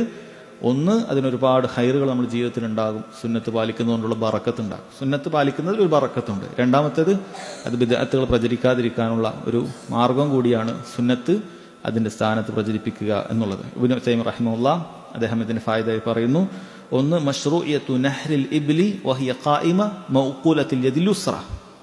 ഇബ്ലിനെ, ഒട്ടകത്തിനെ നെഹർ ചെയ്യുക എന്നുള്ളത് മഷ്റൂ ആണ്, ശരീഅത്തിൽ നിയമമുള്ളതാണ്. അതായത് അറവ് കുത്തി അങ്ങനെ അറക്കുക എന്നുള്ളത്. വഹിയ ഖായിമ, അതിനെ നിർത്തിക്കൊണ്ട്, മൗഖൂലത്തിൽ യദിൽ യുസ്റ, അതിന്റെ ഇടത്തെ കാല് അതിങ്ങനെ, അതായത് ഇടത്തെ കാല് 2 പിടിച്ച് കൂട്ടിക്കെട്ടാണ് ചെയ്യുക. പിന്നെ 3 നിൽക്കുക. വലത്തെ കാല് 2 അങ്ങനെ തന്നെയുണ്ട്. വലത്തെ കാലും വലത്തെ കൈയും അതേപോലെ തന്നെ ഉണ്ട്. മറ്റേ 2 കൂട്ടിക്കെട്ട്, അത് വീഴാനുള്ള എളുപ്പത്തിന്. എന്നിട്ട് ഇപ്പുറത്ത് വലത്ത് ഭാഗത്ത് വന്നിട്ട് ഒരൊറ്റ കുത്താൻ ചില ആളുകൾ നേരെ മുന്നിൽ വന്നിട്ടും കുത്തുന്നത് കാണുന്നുണ്ട്. രണ്ടാമത്തത്, ഹിർസു സഹാബത്തി റളിയല്ലാഹു അൻഹും അലൽ ഇർഷാദ് ഇല സുന്ന. സഹാബികൾ സുന്നത്തിനെ കാണിച്ചു കൊടുക്കാൻ വളരെ താല്പര്യമുള്ളവരായിരുന്നു. സുന്നത്ത് പ്രചരിപ്പിക്കാൻ സഹാബികൾ വളരെ തൽപരരായിരുന്നു എന്നാണ് പറയുന്നത്. 3, ദിക്റു ദലീൽ ഇൻദൽ ഇർഷാദ് ലിയകൂന അദ്ആ ലിൽ ഖബൂലി വത്തുമഅനീന. നമ്മളൊരു കാര്യം പറഞ്ഞു കൊടുക്കുന്ന സമയത്ത് തെളിവ് കൂടി പറഞ്ഞു കൊടുക്കുക എന്നുള്ളത് വലിയൊരു കാര്യമാണ്. കാരണം ലിയകൂന അദ്ആ ലിൽ ഖബൂലി വത്തുമഅനീന, കേൾക്കുന്ന ആൾക്ക് അത് സ്വീകരിക്കാൻ പ്രത്യേക താല്പര്യവും മനസ്സിനൊരു സമാധാനവും കിട്ടും. അല്ലെങ്കിൽ നമ്മളൊരു കൊടുക്കുന്ന ഒരു മസാല ഇങ്ങനെ പറഞ്ഞു കൊടുത്തിട്ട് ഞാനൊരു തെളിവൊന്നും പറഞ്ഞിട്ടില്ലെങ്കിൽ ആദ്യമായിട്ട് നിങ്ങൾ കേൾക്കുകയാണെങ്കിൽ വിചാരിക്കും ഇതെന്താ സംഭവം എന്താണെന്ന് വിചാരിക്കും. അപ്പം അത് തെളിവുള്ളതാണ്, ഹദീസിൽ വന്നതാണ്, ആയത്തിൽ വന്നതാണ്, സഹാബികൾ ഇങ്ങനെ ചെയ്തിട്ടുണ്ട് എന്ന് പറഞ്ഞു തന്നാൽ നിങ്ങൾക്ക് ചെയ്യാനൊരു സ്വീകരിക്കാൻ എന്ത് ചെയ്യും, ഒരു താല്പര്യം ഉണ്ടാവും. എത്ര സ്വീകാര്യ യോഗ്യനായ ഒരാളാണെങ്കിൽ കൂടി അയാൾ തെളിവ് കൂടി പറഞ്ഞിട്ട് ഒരു വിഷയം സമർത്ഥിച്ചു കഴിഞ്ഞാൽ അത് സ്വീകരിക്കാനുള്ള താല്പര്യം കൂടും. ഇവിടെ ഈ വിഷയത്തിൽ എന്താണ് ചെയ്യേണ്ടത് എന്നുള്ളത് അന്നത്തെ ഏറ്റവും വലിയ പണ്ഡിതനാണ് ഇബ്നു ഉമർ റളിയല്ലാഹു അൻഹു. അദ്ദേഹം പറഞ്ഞു കൊടുക്കുകയാണ്. അതോടൊപ്പം തന്നെ സുന്നത്ത് മുഹമ്മദിൻ സല്ലല്ലാഹു അലൈഹി വസല്ലം പറഞ്ഞു. അതോടുകൂടി അത് ഹദീസായി. റസൂലുള്ളാഹി സല്ലല്ലാഹു അലൈഹി വസല്ലം ചര്യയാണ് എന്ന് പറഞ്ഞതോടുകൂടി അത് ഇബ്നു ഉമർ റളിയല്ലാഹുവിന്റെ വാക്കല്ല, അത് നബി സല്ലല്ലാഹു അലൈഹി വസല്ലം ചര്യയാണെന്നുള്ളത് ആ താബിഈക്ക് മനസ്സിലായി. അതാണ് അദ്ദേഹം പറഞ്ഞ മറ്റൊരു ഫായിദ. ഈ ബാബിൽ ഇത്രയും ഹദീസുകളാണുള്ളത്. അടുത്ത ബാബ് ബാബുൽ ഗുസ്ലി ലിൽ മുഹ്രിം. ഇഹ്റാമിൽ പ്രവേശിച്ചവൻ കുളിക്കുന്നതുമായി ബന്ധപ്പെട്ട ഹദീസ് ഉൾപ്പെട്ടിട്ടുള്ള ബാബാണിത്. ഇതിനും ചില ആളുകൾക്ക് അഭിപ്രായ വ്യത്യാസം സഹാബികൾക്കിടയിൽ തന്നെ ഉണ്ടായൊരു വിഷയവുമായി ബന്ധപ്പെട്ടിട്ടാണ് ഈ ഹദീസുകൾ വന്നിട്ടുള്ളത്. ചിലർ ധരിച്ചു ഇഹ്റാമിലേക്ക് പ്രവേശിച്ചു കഴിഞ്ഞാൽ എന്ത് ചെയ്യേണ്ടതില്ല, കുളിക്കേണ്ടതില്ല, അല്ലെങ്കിൽ അത്തരം കുളിക്കുക എന്നുള്ളത് തറഫുഹിന്റെ ഒരു ആഡംബരത്തിന്റെ ഭാഗമായി മാറും. പൊതുവെ ഇഹ്റാമിൽ പ്രവേശിച്ചു കഴിഞ്ഞാൽ അത്തരം തറഫുകൾ ഒഴിവാക്കുക എന്നുള്ളതിന്റെ നിലക്കാണ് നമ്മൾ അങ്ങനെയുള്ള വസ്ത്രങ്ങൾ ഒഴിവാക്കുന്നുണ്ട്. സാധാരണ മുണ്ടും തുണിയൊക്കെയാണ് ഉപയോഗിക്കുന്നത്. സുഗന്ധങ്ങൾ ഉപയോഗിക്കാറില്ല. അങ്ങനെയുള്ള കാര്യങ്ങളൊക്കെ നമ്മൾ ഒഴിവാക്കുന്നുണ്ട്. അപ്പം അതിൽ തന്നെ പെട്ടതാണ് കുളിക്കാതിരിക്കുക എന്ന് ചിലർ ധരിച്ചിരുന്നു. പ്രത്യേകിച്ചും നബി സല്ലല്ലാഹു അലൈഹി വസല്ലം എന്താണ് ഇഹ്റാമിൽ ചെയ്തിരുന്നത് എന്നുള്ളത് നമ്മൾ കഴിഞ്ഞ ക്ലാസ്സിൽ മനസ്സിലാക്കിയിട്ടുണ്ടായിരുന്നു. ലബ്ബത്തു ശഅരി എന്ന് അവിടുന്ന് പറഞ്ഞിട്ടുണ്ട്. ഞാൻ എൻ്റെ തലമുടി എന്ത് ചെയ്തിട്ടുണ്ട്, തെൽബീദ് അഥവാ ഒരു വാക്സ് പോലത്തെ സാധനത്തൊക്കെ ഒതുക്കി വെക്കുക എന്നുള്ളതിനാണ് അത് പറയുക. അത് പിന്നീട് അതിൽ നിന്നൊന്നും ഉണ്ടാവാണ്ടിരിക്കാൻ അത് കുറേ ദിവസത്തേക്ക് നമ്മൾ ഇഹ്റാമിലാണ്. അപ്പോൾ അത് ഒതുക്കി നിൽക്കുന്നതിന് വേണ്ടി അങ്ങനെ ചെയ്തിട്ടുണ്ട് എന്ന് നബി സല്ലല്ലാഹു അലൈഹി വസല്ലം പറഞ്ഞിട്ടുണ്ട്. അതുകൊണ്ട് തന്നെ അതിന് കുളിക്കാൻ പാടില്ല എന്നുള്ള കാര്യം ഒരു നിലയ്ക്ക് ഇങ്ങനെ അതൊരു തറഫുഹിന്റെ ഭാഗമാകും, അതൊരു കുറച്ച് നല്ല ഉഷാറാക്കി ചെയ്യുന്നതിന്റെ ഭാഗമാകും എന്ന് ചിലർ വിചാരിച്ചിട്ടുണ്ട്. വേറെ ചിലർ വിചാരിച്ചു അത് അങ്ങനെ ചെയ്തതിനാൽ മുടിയൊക്കെ ഇളകി പോകാനൊക്കെ സാധ്യതയുണ്ട്. അതുകൊണ്ട് തന്നെ സഹാബികൾക്കിടയിൽ തന്നെ ഈ വിഷയത്തിൽ ചെറിയ അഭിപ്രായ വ്യത്യാസം ഉണ്ടായിട്ടുണ്ട്. അതുമായി ബന്ധപ്പെട്ട ഒരു ഹദീസാണ് അടുത്തതായി കൊടുക്കുന്ന ഹദീസ്. അബ്ദുല്ലാഹി ബിൻ ഹുനൈനിൻ, അബ്ദുല്ലാഹി ബിൻ ഹുനൈൻ എന്ന് പറയുന്നത് ഇബ്നു അബ്ബാസ് റളിയല്ലാഹു അൻഹുമയുടെ അടിമകളിൽപ്പെട്ട ഒരാളാണ്. അദ്ദേഹം താബിഈയാണ്. അദ്ദേഹം പറയാണ് അന്ന അബ്ദുല്ലാഹി ബിൻ അബ്ബാസ് വൽ Miswar bin Makhrama. Abdullahi bin അബ്ബാസും Miswar bin Makhrama. Abdullahi bin Abbas നിങ്ങൾക്ക് അറിയാവുന്ന മഹാനായ പണ്ഡിതനും സഹാബിയാണ്. അതുപോലെ തന്നെ വലിയ ഫഖീഹായിട്ടുള്ള പണ്ഡിതനായ ഒരു സഹാബിയാണ് മിസ്വർ ബിൻ മഖ്റമ. ഇവർ രണ്ടുപേരും ഇഖ്തലഫ ബിൽ അബവ. ഇഖ്തലഫ ബിൽ അബുവ. ഇഖ്തലഫ എന്ന് പറഞ്ഞ അഭിപ്രായ വ്യത്യാസത്തിലായി രണ്ടുപേരും ബിൽ അബുവ. അബുവ എന്ന് പറഞ്ഞ സ്ഥലത്തിന്റെ പേരാണ്. മക്കയ്ക്കും മദീനയ്ക്കും ഇടയിലുള്ള ഒരു സ്ഥലത്തിന്റെ പേരാണ് അബുവ. ഇന്ന് സ്ഥലത്തിന്റെ പേര് വ്യത്യാസം ഉണ്ടെന്ന് തോന്നുന്നുണ്ട്. അത് മദീനയോട് അടുത്ത ഭാഗമാണ്. നേരെ പകുതിയിൽ നിന്നും മദീനയോടാണ് അടുത്തിട്ടുള്ളത് അബുവാ എന്ന് പറയുന്ന സ്ഥലം. അവിടെ എത്തിയപ്പോൾ അബ്ദുല്ലാഹി ബിൻ അബ്ബാസും മിസ്വർ ബിൻ മഖ്റമയും തമ്മിൽ അഭിപ്രായ വ്യത്യാസത്തിലായി. ഫഖാല ഇബ്നു അബ്ബാസ് റളിയല്ലാഹു അൻഹു പറഞ്ഞു, യഗ്സിലു അൽ മുഹ്രിമു റഅസഹു. ഇഹ്റാമിൽ പ്രവേശിച്ചവൻ തല കഴുകണം എന്ന് പറഞ്ഞു. വഖാല അൽ മിസ്വർ ലാ യഗ്സിലു റഅസഹു. മിസ്വർ റളിയല്ലാഹു അൻഹു പറഞ്ഞു, അല്ല, തല കഴുകേണ്ടതില്ല. സഹാബികൾക്കിടയിൽ തന്നെ ഇത്തരം കർമ്മശാസ്ത്ര വിഷയങ്ങളിലൊക്കെ അഭിപ്രായ വ്യത്യാസം ഓരോരുത്തർക്കും തെളിവ് കിട്ടിയതിന്റെ അടിസ്ഥാനത്തിലും തെളിവ് മനസ്സിലാക്കുന്നതിന്റെ വീക്ഷണ വ്യത്യാസത്തിലൊക്കെ ഉണ്ടാകാറുണ്ട്. അങ്ങനെ ഉണ്ടായിട്ടുണ്ട്. ഖാല, അപ്പോൾ അദ്ദേഹം പറഞ്ഞു, ഫഅർസലനി ഇബ്നു അബ്ബാസ് ഇല അയ്യൂബ് അൽ അൻസാരി റളിയല്ലാഹു അൻഹു. ഈ സഹാബി, ഈ താബിഈ പറയാണ്, ആര്, അബ്ദുല്ലാഹി ബിൻ ഹുനൈൻ. അദ്ദേഹം പറയാണ്, ഇബ്നു അബ്ബാസ് റളിയല്ലാഹു അൻഹു എന്ത് ചെയ്തു, എന്നെ പറഞ്ഞയച്ചു. ആരുടെ അടുക്കൽ? ഇല അയ്യൂബ് അൽ അൻസാരി റളിയല്ലാഹു അൻഹു. അയ്യൂബ് അൽ അൻസാരി നബി സല്ലല്ലാഹു അലൈഹി വസല്ലമയോടൊപ്പം ഹജ്ജ് ചെയ്തിട്ടുള്ള വളരെ പ്രസിദ്ധനായ സഹാബിയാണ്. തീർച്ചയായും അദ്ദേഹം നബി സല്ലല്ലാഹു അലൈഹി വസല്ലം ഹജ്ജിൽ എന്ത് ചെയ്തു എന്നുള്ളത് വളരെ വ്യക്തമായി അറിയുന്ന ഒരാളായിരിക്കും. അതുകൊണ്ട് തന്നെ ഇത്തരം അഭിപ്രായ വ്യത്യാസമുള്ളപ്പോൾ അദ്ദേഹത്തിന്റെ അടുക്കലേക്ക് പറഞ്ഞയക്കുകയാണ്. അങ്ങനെ പറഞ്ഞയച്ചു. فوجدته يغتسل بين القرنين وهو يستتر بثوب. ഞാൻ അദ്ദേഹത്തെ കാണുമ്പോൾ അദ്ദേഹം കുളിച്ചുകൊണ്ടിരിക്കുകയാണ്. ആര്? അബൂ അയ്യൂബ് അൽ അൻസാരി റളിയല്ലാഹു അൻഹു. അദ്ദേഹം രണ്ട് മരക്കഷ്ണത്തിന്റെ ഇടയിൽ ഒരു കയറ് കെട്ടി അതിനൊരു തുണിയൊക്കെ വെച്ചിട്ട് കിണറ്റിന്റെ അടുത്തുനിന്ന് മറ സ്വീകരിച്ചുകൊണ്ട് അബൂ അയ്യൂബ് അൽ അൻസാരി റളിയല്ലാഹു അൻഹു കുളിച്ചുകൊണ്ടിരിക്കുകയാണ്. ഈ വിഷയം ചോദിക്കാൻ ഞാൻ അപ്പോൾ അവിടെ പോവുകയാണ്. ഫസല്ലംതു അലൈഹി. ഞാൻ അദ്ദേഹത്തിന് സലാം പറഞ്ഞു. സല്ലംതു അലൈഹി. അപ്പോൾ കുളിക്കുന്ന ഒരാളോട് സലാം പറയാം. ടോയ്ലറ്റിൽ പോകുന്ന ഒരാളോടാണ് സലാം പറയാൻ പാടില്ലാത്തത്. കുളിമുറിയിലാണെങ്കിൽ സലാം പറയാം. അവിടെ സലാം മടക്കുന്നതിനും ദിക്റിനൊന്നും കുഴപ്പമില്ല. കുളിമുറിയാണെങ്കിൽ, ടോയ്ലറ്റ് ഇല്ലാത്ത കുളിമുറിയാണെങ്കിൽ. ഞാൻ സലാം പറഞ്ഞു. ഫഖാല മൻ ഹാദ. അപ്പോൾ അദ്ദേഹം നീ ആരാണെന്ന് ചോദിച്ചു. കാണുന്നില്ലല്ലോ. അപ്പോൾ അദ്ദേഹം പറഞ്ഞു, ഫഖുൽതു അന അബ്ദുല്ലാഹി ബിൻ ഹുനൈൻ. ഞാൻ അബ്ദുല്ലാഹി ബിൻ ഹുനൈനാണ്. അദ്ദേഹമാണ് ഈ റിവായത്ത് ചെയ്യുന്നത്. അദ്ദേഹം പറഞ്ഞു, ഞാൻ അബ്ദുല്ലാഹി ബിൻ ഹുനൈനാണ്. അർസലനി ഇലൈക Ibn Abbas. എന്നെ താങ്കളുടെ അടുക്കലേക്ക് അയച്ചത് ഇബ്നു അബ്ബാസ് ആണ്. യസ്അലുക, താങ്കളോട് അദ്ദേഹം ചോദിക്കുന്നുണ്ട്. കൈഫ കാന റസൂലുള്ളാഹി സ്വല്ലല്ലാഹു അലൈഹി വസല്ലം യഗ്സിലു റഅസഹു വഹു മുഹ്രിം. നബി സല്ലല്ലാഹു അലൈഹി വസല്ലം ഇഹ്റാമിലാകുന്ന സമയത്ത് തല കുളിച്ചിട്ടുണ്ടോ, തല കഴുകിയിട്ടുണ്ടോ, എങ്ങനെയാണ് കഴുകിയത്? ഇതാണ് അദ്ദേഹം ചോദിക്കുന്നത്. ഉടനെ തന്നെ ഈ സഹാബി അബു അയ്യൂബ് അൽ അൻസാരി റളിയല്ലാഹു അൻഹു ഫവദഅ അബു അയ്യൂബ് യദഹു അല തൗബ് ഫതഅതഹു ഹത്താ ബദാലി റഅസുഹു. അപ്പോൾ അവിടെ ഒരു മറ മറിച്ചിട്ടാണ് കുളിക്കുന്നത് എന്ന് നമ്മൾ പറഞ്ഞു. മറയുടെ അപ്പുറത്തു നിന്നാണ് ചോദ്യം. സലാം പറഞ്ഞു. ഉടൻ തന്നെ ആരാന്ന് ചോദിച്ചു, ഇദ്ദേഹം പറഞ്ഞു. ഉടൻ തന്നെ അദ്ദേഹം അത് കാണിച്ചു കൊടുക്കുന്നതിന് വേണ്ടിയിട്ട് എന്ത് ചെയ്തു, ആ തുണി എന്ത് ചെയ്തു, അത് ഒന്ന് താഴ്ത്തി. ഫതഅതഹു ഹത്താ ബദാലി റഅസുഹു, അദ്ദേഹത്തിന്റെ, അത് അബൂ അയ്യൂബ് അൽ അൻസാരിയുടെ തല എനിക്ക് കാണുവോളം അദ്ദേഹം എന്ത് ചെയ്തു തന്നു, ഒന്ന് താഴ്ത്തി തന്നു. അദ്ദേഹം താഴ്ത്തി തന്നു. സുമ്മ ഖാല ലി ഇൻസാനിൻ യസുബു അലൈഹിൽ മാ, പിന്നീട് അവിടെ ഉണ്ടായിരുന്ന ഏതൊരു മനുഷ്യനോട് അബൂ അയ്യൂബ് അൽ അൻസാരിയുടെ തലയിലേക്ക് വെള്ളം ഒഴിച്ചു കൊടുക്കാൻ വേണ്ടിയിട്ട് അദ്ദേഹം പറഞ്ഞു, ഉസ്ബുബ്, നീ വെള്ളം ഒഴിക്കുക. ഫസബ്ബ അലാ റഅസിഹി, അപ്പൊ അയാൾ അബൂ അയ്യൂബ് അൽ അൻസാരിയുടെ തലയിലേക്ക് വെള്ളം ഒഴിച്ചു കൊടുത്തു. സുമ്മ ഹറക റഅസഹു ബിയദൈഹി ഫഅഖ്ബല ബിഹിമാ വഅദ്ബർ, തല ഇങ്ങനെ നന്നായിട്ട് എന്ത് ചെയ്തു, ഇങ്ങനെ ഉരച്ചു. അഖ്ബല മുമ്പിലേക്ക് കൊണ്ടുവന്നു, ബിഹിമ വഅദ്ബർ ബാക്കിലേക്ക് കൊണ്ടുവന്നു. അത് നന്നായിട്ട് തല കഴുകിയിട്ട് കാണിച്ചു കൊടുത്തു. സുമ്മ ഖാൽ ഹക്കദ റഅയ്തുഹു സല്ലല്ലാഹു അലൈഹി വസല്ലം യഫ്അൽ, ഇങ്ങനെയാണ് റസൂലുള്ളാഹി സ്വല്ലല്ലാഹു അലൈഹി വസല്ലം ഇഹ്റാമിൽ കുളിക്കുന്നുണ്ട്. അദ്ദേഹത്തിന് കാണിക്കാൻ പറ്റും, കാരണം അദ്ദേഹം കുളിച്ചുകൊണ്ടിരിക്കുന്ന സമയത്താണ് ഈ ചോദ്യവുമായി ചോദ്യകർത്താവ് വരുന്നത്. അതുകൊണ്ട് തന്നെ അദ്ദേഹം കാണിച്ചു തന്നെ കൊടുത്തു. ഇതാ ഇങ്ങനെ വെള്ളം ഒഴിച്ചിട്ട് ഇങ്ങനെ മുന്നിലൊക്കെ പിന്നിലൊക്കെ നന്നായിട്ട് തന്നെ കഴുകിയിട്ടുണ്ട്. അതിൽ വെറുതെ ഒന്ന് ഒഴിച്ചു പോയതല്ല, നല്ല തഹരീക്ക് നന്നായിട്ട് തന്നെ തലയൊക്കെ ക്ലീനാക്കി കുളിച്ചിട്ടുണ്ട് എന്നുള്ളത് അദ്ദേഹം പറഞ്ഞു കൊടുത്തു. വഫി റിവായത്തിൽ, ചില റിവായത്തിൽ കാണാം, ഫഖാൽ മിസ്വർ ഇബ്നു അബ്ബാസിൻ ലാ ഉമാരിയുക ബഅദഹാ അബദ, അതായത് ഇബ്നു അബ്ബാസിനോട് തർക്കിച്ച സ്വഹാബി മിസ്വർ ബിൻ മഖ്റമ പറഞ്ഞു, ഞാൻ താങ്കളോടായിട്ട് ഒരിക്കലും ഒരു വാഗ്വാദത്തിൽ ഞാൻ വരികയില്ല, അതായത് ഇങ്ങനെ തർക്കത്തിൽ ഞാൻ വരികയില്ല, അപ്പൊ ഇഖ്തിലാഫ് ഉണ്ടായി, അത് ഞാൻ ഉണ്ടാവുകയില്ല എന്നാണ് പറയുന്നത്. അപ്പൊ ഈ ഹദീസിൽ സഹോദരങ്ങളെ പ്രധാനപ്പെട്ട വിഷയം, ഒരു ഹജ്ജിലുള്ള ഇഹ്റാമിലുള്ള വ്യക്തിക്ക് തല കുളിക്കാൻ പറ്റുമോ എന്നുള്ളതാണ്. സഹാബികൾക്കുള്ള അഭിപ്രായ വ്യത്യാസം ഉണ്ടായിട്ടുണ്ട്. അത് കുളിക്കാം എന്നുള്ളതാണ് ഇതിൽ നിന്നും മനസ്സിലാക്കാൻ സാധിച്ചത്. പക്ഷെ ഇതിൽ ഒരുപാട് ഫായിദകൾ വേറെയും വരുന്നുണ്ട്. അതിൽ ഒന്നാണ് അഭിപ്രായ വ്യത്യാസം ഉണ്ടാകുന്ന സമയത്ത് എന്ത് ചെയ്യണം എന്നാണ്. രണ്ടാൾ അഭിപ്രായ വ്യത്യാസം ഉണ്ടായാൽ ആ വിഷയം കൂടുതൽ അറിയുന്ന ആളുകളിലേക്ക് മടക്കുക എന്നുള്ളതാണ് അതിൽ ഏറ്റവും ശരിയായ രീതി. ഇവിടെ ഇബ്നു അബ്ബാസ് റളിയല്ലാഹു അൻഹുക്ക് വിവരമൊന്നും ഇല്ലാത്ത ആളല്ല. പക്ഷേ നബി സല്ലല്ലാഹു അലൈഹി വസല്ലമയോടൊപ്പം ഹജ്ജ് ചെയ്ത ഒരാളുണ്ടെങ്കിൽ തീർച്ചയായും അത് കണ്ണിൽ കണ്ടിട്ടുണ്ടാകണം. അപ്പൊ അതുകൊണ്ട് തന്നെ അത്തരത്തിലുള്ള ഒരു സഹാബിയുടെ അടുക്കലേക്ക് അവർ അഭിപ്രായ വ്യത്യാസം ഉണ്ടാകുമ്പോൾ മടങ്ങുകയാണ്.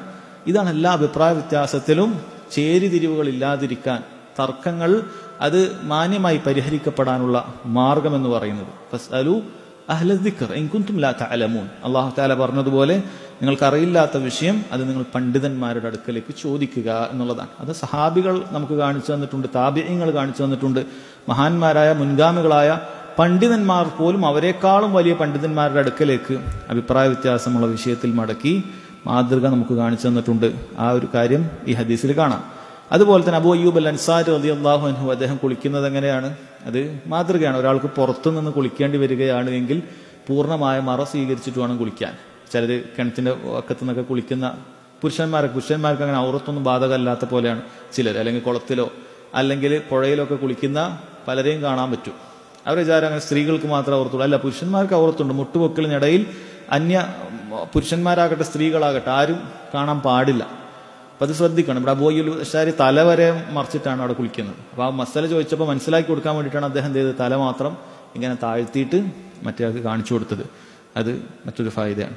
അതുപോലെ കുളിമുറിയിലുള്ള ആളോട് സലാം പറയാം, അത് അനുവദനീയമാണ്, അത് ഫായിദയാണ്. അതുപോലെ തന്നെ ഒരാൾ നമ്മളോട് മൻഹാദ, ആരാണ് ഇത് എന്ന് ചോദിച്ചു കഴിഞ്ഞാൽ നേർക്ക് നേരെ മറുപടി പറയുക എന്നുള്ളതാണ് അതിന്റെ ശൈലി. കാരണം ഒരിക്കൽ നബി സല്ലല്ലാഹു അലൈഹി വസല്ലമയുടെ വാതിലിൽ ഒരാൾ വന്നിട്ട് ആരാന്ന് ചോദിച്ചപ്പോൾ അന എന്ന് പറഞ്ഞു, ഞാൻ എന്ന് പറഞ്ഞു. നബി സല്ലല്ലാഹു അലൈഹി വസല്ലം അതൊരു ഇഷ്ടമല്ലാത്ത രൂപത്തിൽ ആരാണ് ഞാൻ എന്ന് തിരിച്ചു ചോദിക്കുകയുണ്ടായി. അപ്പം അത് മര്യാദപ്പെട്ടല്ല. നമ്മളൊരു ആരെങ്കിലും നമ്മളോട് ആരാന്ന് ചോദിച്ചാൽ ഞാനാന്ന് അല്ല, നമ്മൾ പേരാണ് പറയേണ്ടത്. അതായത് ഒരാൾ ചോദിച്ചു കഴിഞ്ഞാൽ ഞാനാണ് എന്ന് പറയുന്നതിനേക്കാളും നമ്മുടെ പേര് പറയുക എന്നുള്ളതാണ് നമ്മൾ ചെയ്യേണ്ടത്. അത് ഒരു ഫായിദായിട്ട് നമുക്കിതിൽ പണ്ഡിതന്മാർ പറഞ്ഞു തന്നിട്ടുണ്ട്. പിന്നെ ഉള്ള ഫായിദയിൽപ്പെട്ടതാണ് പ്രധാനപ്പെട്ട വിഷയമായ ഇഹ്റാമിൽ ഉള്ള ആളെ സംബന്ധിച്ചിടത്തോളം അയാൾക്ക് എന്ത് ചെയ്യാം, അയാൾക്ക് തല കുളിക്കാവുന്നതാണ്. ആ കുളിക്കുന്ന സമയത്ത് രണ്ട് കാര്യം കുഴപ്പമില്ല. ഒന്ന്, മുടി ഇളകി പോകുന്ന സമയത്ത് കുഴപ്പമില്ല. സാധാരണഗതിയിൽ നമുക്ക് എന്ത് ചെയ്യാൻ പാടില്ല, മുടി വെട്ടിക്കളയാനോ മുടി പറിച്ചു കളയാനോ മനഃപൂർവ്വം മുടി പോകുന്ന രൂപത്തിൽ ശക്തിയായി ചീകാനോ ഒന്നും സാധാരണഗതിയിൽ പാടില്ല. എന്നാൽ കുളിക്കുന്നതിന് വേണ്ടിയിട്ടോ അല്ലെങ്കിൽ വളരെ ചെറിയ രൂപത്തിൽ മുടി ചീകുന്നതിന് വേണ്ടിയിട്ടോ അത് ചെയ്യുക എന്നുള്ളത് കുഴപ്പമില്ല. കാരണം നമ്മളത് ഉദ്ദേശിക്കാതെ നമ്മൾ മുടിയോ മറ്റോ പോകുകയാണ് എങ്കിൽ യാതൊരു കുഴപ്പമില്ല. അത് പൊതുവെ ഇഹ്റാമിലുള്ള ആളുകൾക്ക് ഉംറയായാലും ഹജ്ജായാലൊക്കെ ഒരു സംശയമുള്ള കാര്യമാണ്, അങ്ങനെ മുടി പോയാൽ പ്രശ്നമാണോ എന്നുള്ളത്. അത് പ്രശ്നമല്ല. നമ്മൾ കുളിക്കുന്ന സമയത്ത് നമ്മുടെ മുടി പോകുകയാണ് എങ്കിൽ അതിൽ യാതൊരു കുഴപ്പമില്ല. ഇവിടെ നബി സല്ലല്ലാഹു അലൈഹി വസല്ലം ഇങ്ങനെ കുളിച്ചു എന്നാണ് പറഞ്ഞത്. സ്വാഭാവികമായിട്ടും അത് ഒരു മുടി പോകുന്ന ഒരു രീതിയിൽ തന്നെയാണ്, അതങ്ങനെ കുളിച്ചിട്ടുണ്ട്, വളരെ ശക്തിയായി മുന്നോട്ടും പിന്നോട്ടും കുളിച്ചിട്ടുണ്ട് എന്നാണ്. രണ്ടാമത്തത് നബി സല്ലല്ലാഹു അലൈഹി വസല്ലം ഹജ്ജിൽ തലയിൽ നല്ല രീതിയിൽ എന്ത് ചെയ്തിട്ടുണ്ട്, ഊദിന്റെ ഓയിൽ തേച്ചിട്ടുണ്ടായിരുന്നു, അതിന്റെ തിളക്കമുണ്ടായിരുന്നു എന്ന് ഹദീസുകളിൽ കാണാൻ സാധിക്കുന്നുണ്ട്. അപ്പൊ അത് കയ്യിലാകുന്നത് കൊണ്ട് കുഴപ്പമില്ല. അത് കുളിക്കുന്ന സമയത്ത് അത് കയ്യിലായതുകൊണ്ട് കുഴപ്പമില്ല, കഴുകി കളഞ്ഞാൽ മതി. അതും പണ്ഡിതന്മാരിതിൽ നിന്നും ഫായിദയായി പറഞ്ഞതായി കാണാൻ സാധിക്കും. ഇതൊക്കെ ഇതാണ്. പിന്നെ അതുപോലെയുള്ള ജവാസുൽ മുനാവറത്ത് ഫിൽ ഇൽമി ലിഇൽഹാരിൽ ഹഖ്, ഒരു കാര്യം സത്യം വെളിപ്പെടുന്നതിന് വേണ്ടിയിട്ട് എൽമിയായ മുനാവറകൾ നടത്തൽ അനുവദനീയമാണ്. പക്ഷെ അതിന് നിബന്ധനകളുണ്ട്, അത് കൂടുതൽ വിശദീകരിക്കുന്നില്ല. ഇവിടെ സഹാബികൾ എന്ത് ചെയ്തിട്ടുണ്ട്, ആ വിഷയത്തിൽ അഭിപ്രായ വ്യത്യാസത്തിലായപ്പോൾ സംസാരിച്ചിട്ടുണ്ട്. പക്ഷെ അവർ അറിവുള്ള ആളുകളിലേക്ക് മടക്കി അത് പരിഹരിക്കുകയാണ് ചെയ്തിട്ടുള്ളത് എന്ന് കാണാൻ സാധിക്കും. പിന്നെ മറ്റൊരു ഫായിദ ജവാസ് തൗക്കീൽ സിഖ ഫി സുആലി അനിൽ ഇൽമി വ ഖബൂലി ഖബരിഹി ഫി. ഇപ്പോൾ നമുക്കൊരു സിഖത്തായ, നമുക്ക് ഉറപ്പുള്ള ഒരാൾ, വിശ്വസ്തനായ ഒരാളെ ഒരു ചോദ്യം ചോദിക്കാൻ വേണ്ടി പറഞ്ഞയക്കാവുന്നതാണ്. അത് അയാൾ പറയുന്നത് കേട്ട് സ്വീകരിക്കാന്ന്. ഇബ്നു അബ്ബാസ് റളിയല്ലാഹു അൻഹു നേരെ പോകുന്നില്ല, മറിച്ച് അബൂ അയ്യൂബ് അൽ അൻസാരി റളിയല്ലാഹു അൻഹുവിന്റെ അടുക്കലേക്ക് സ്വീകാര്യനായ ഒരാൾ ചോദ്യം ചോദിക്കാൻ പറഞ്ഞുവിടാണ്. അതൊക്കെ അനുവദനീയമാണ് എന്നാണ് പറയുന്നത്. പിന്നീട് മറ്റൊരു ഫായിദാണ് സുലൂഖു ത്വരീഖ് തഅലീമി ബിൽ ഫിഅൽ ലിഅന്നഹു അഖ്റബു ലിൽ ഫഹം വ അർസഖു ഫി ദിഹ്ൻ.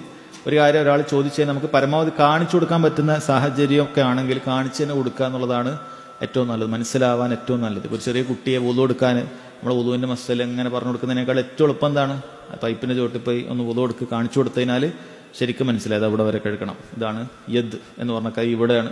പിന്നെ അതിന് നമ്മളെ മിർഫക്ക് എന്ന് പറഞ്ഞാൽ മുട്ട് എന്ന് പറഞ്ഞത് ആ കൈമുട്ട് ഇവിടെ വരെയാണ്. തല തടവുന്നത് ഇങ്ങനെ തുടങ്ങി ഇവിടെ തിരിച്ചിങ്ങോട്ട് എത്തണം.